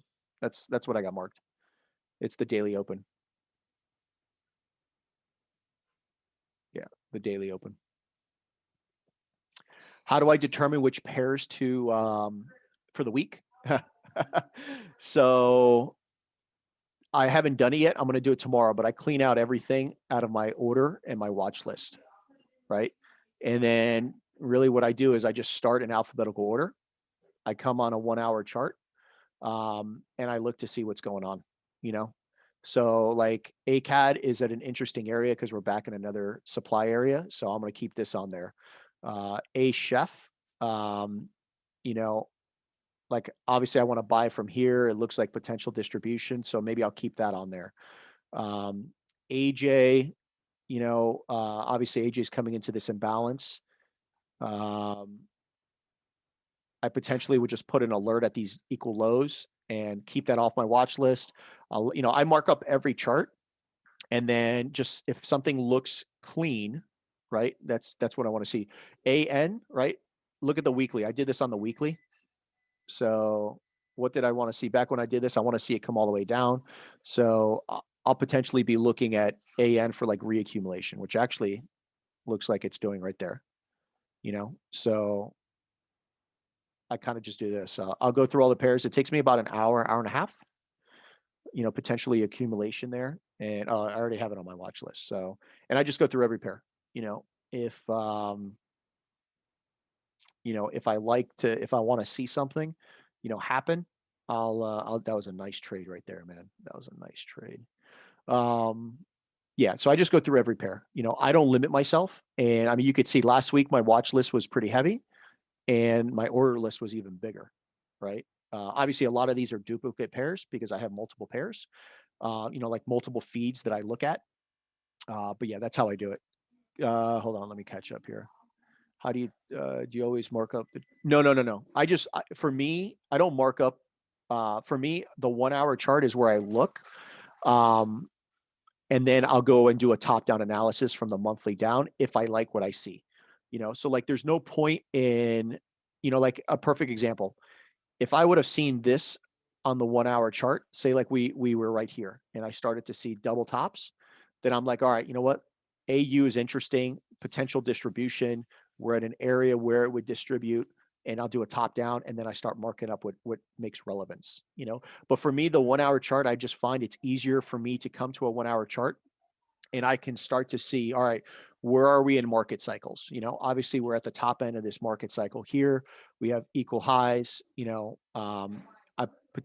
like to see, I'd put an alert up here and, potentially maybe distribution, when we get up into this range. A great example is EA. Like last week, this is what I had.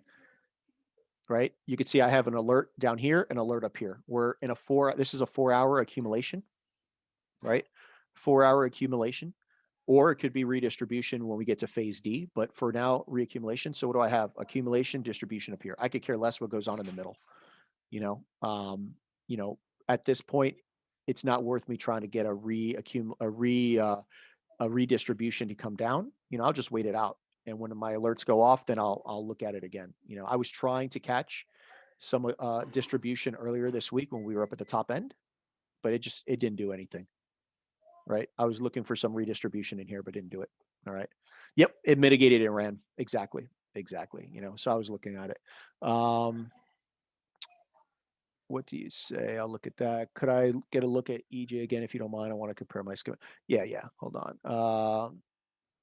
Ethereum, man. Oh, okay. I'll look at Ethereum. I haven't looked at Ethereum in a while, and it's just because my broker, the stupid spread on it is stupid. Here, I'll throw this in the chat if you want. You could just open it up and save it. But yeah.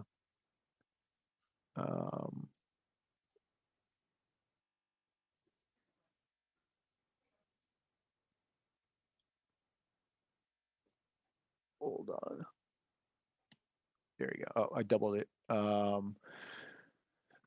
XRP's been fly. Yeah. Yep. It has. All right. Let me look at Ethereum. Hold on. So before I look at other charts, I kind of like to just take a glance at it first, so I'm not biased by it. I did have Dash marked up. Look at this. I did have Dash for a freaking accumulation, man. It did it. I was looking for an entry right here. I was looking for an entry right in here. It didn't come into I wanted this to get mitigated first, but all right, let's look at Ethereum. Ethereum. What time frame were you looking at? This is what, the 3 minute? Oh.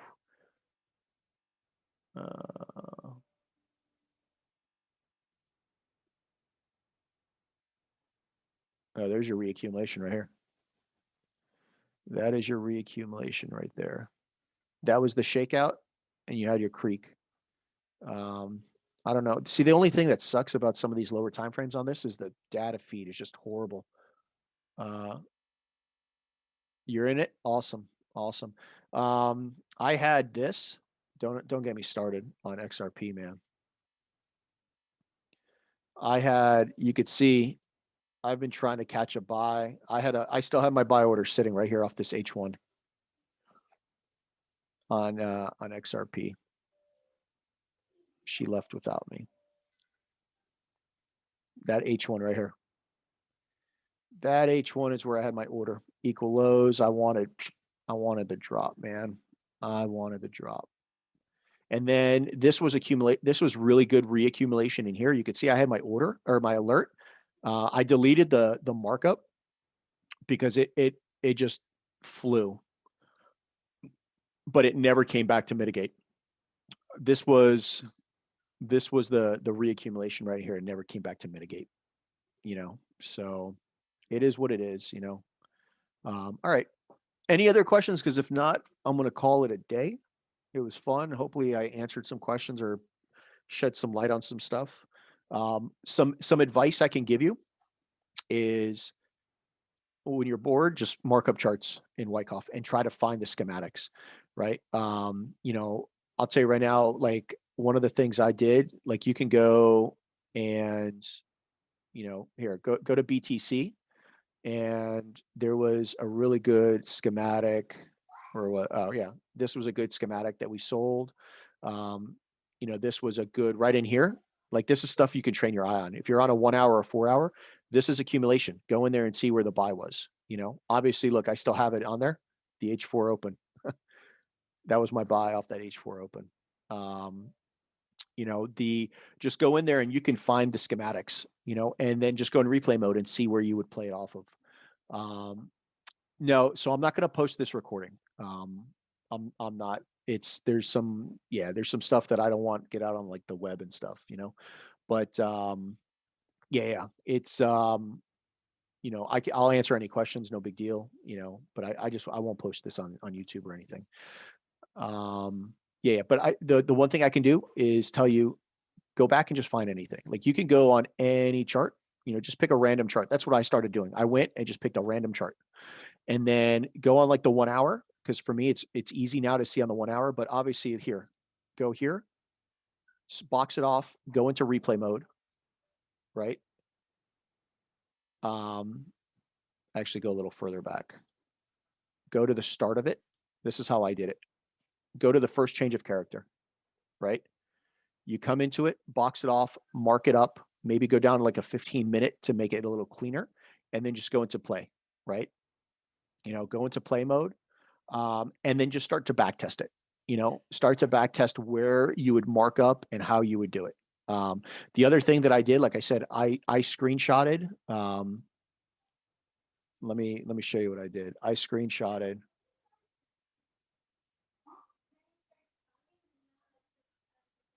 So I have accumulation, distribution, right? These are all of every trade that I've taken this year, broken down, and then anything that failed accumulation, anything with the dates that I took them and my screenshots as I went through the trades. So this is one of the things that's helped me a lot. There are a lot of trades in there, distribution, the same thing.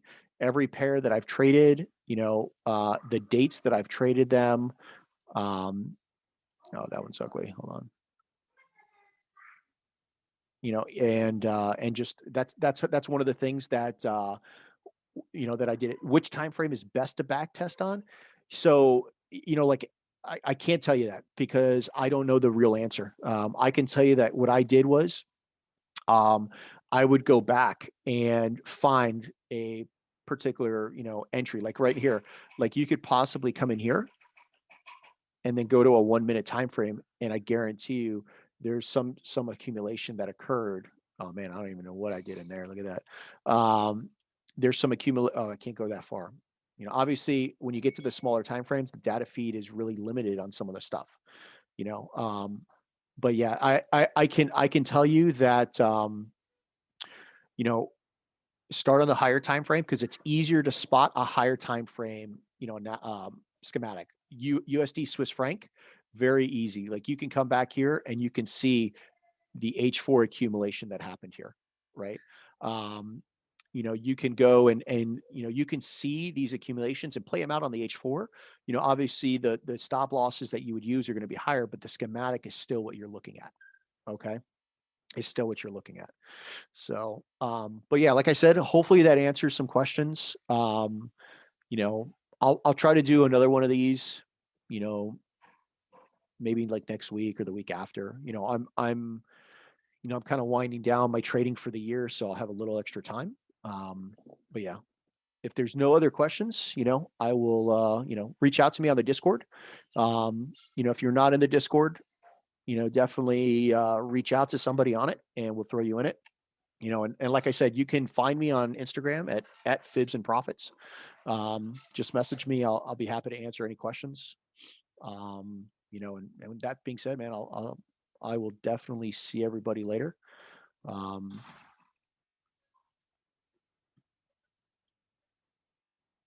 Yeah, I'll wait a couple minutes, but yeah, if there's no other questions, I will definitely be, I'll be enjoying my Saturday. So awesome. Awesome. All right. Well, like I said, you guys have a very good day. Enjoy. And, hopefully this week brings out some awesome trades for everybody. Okay.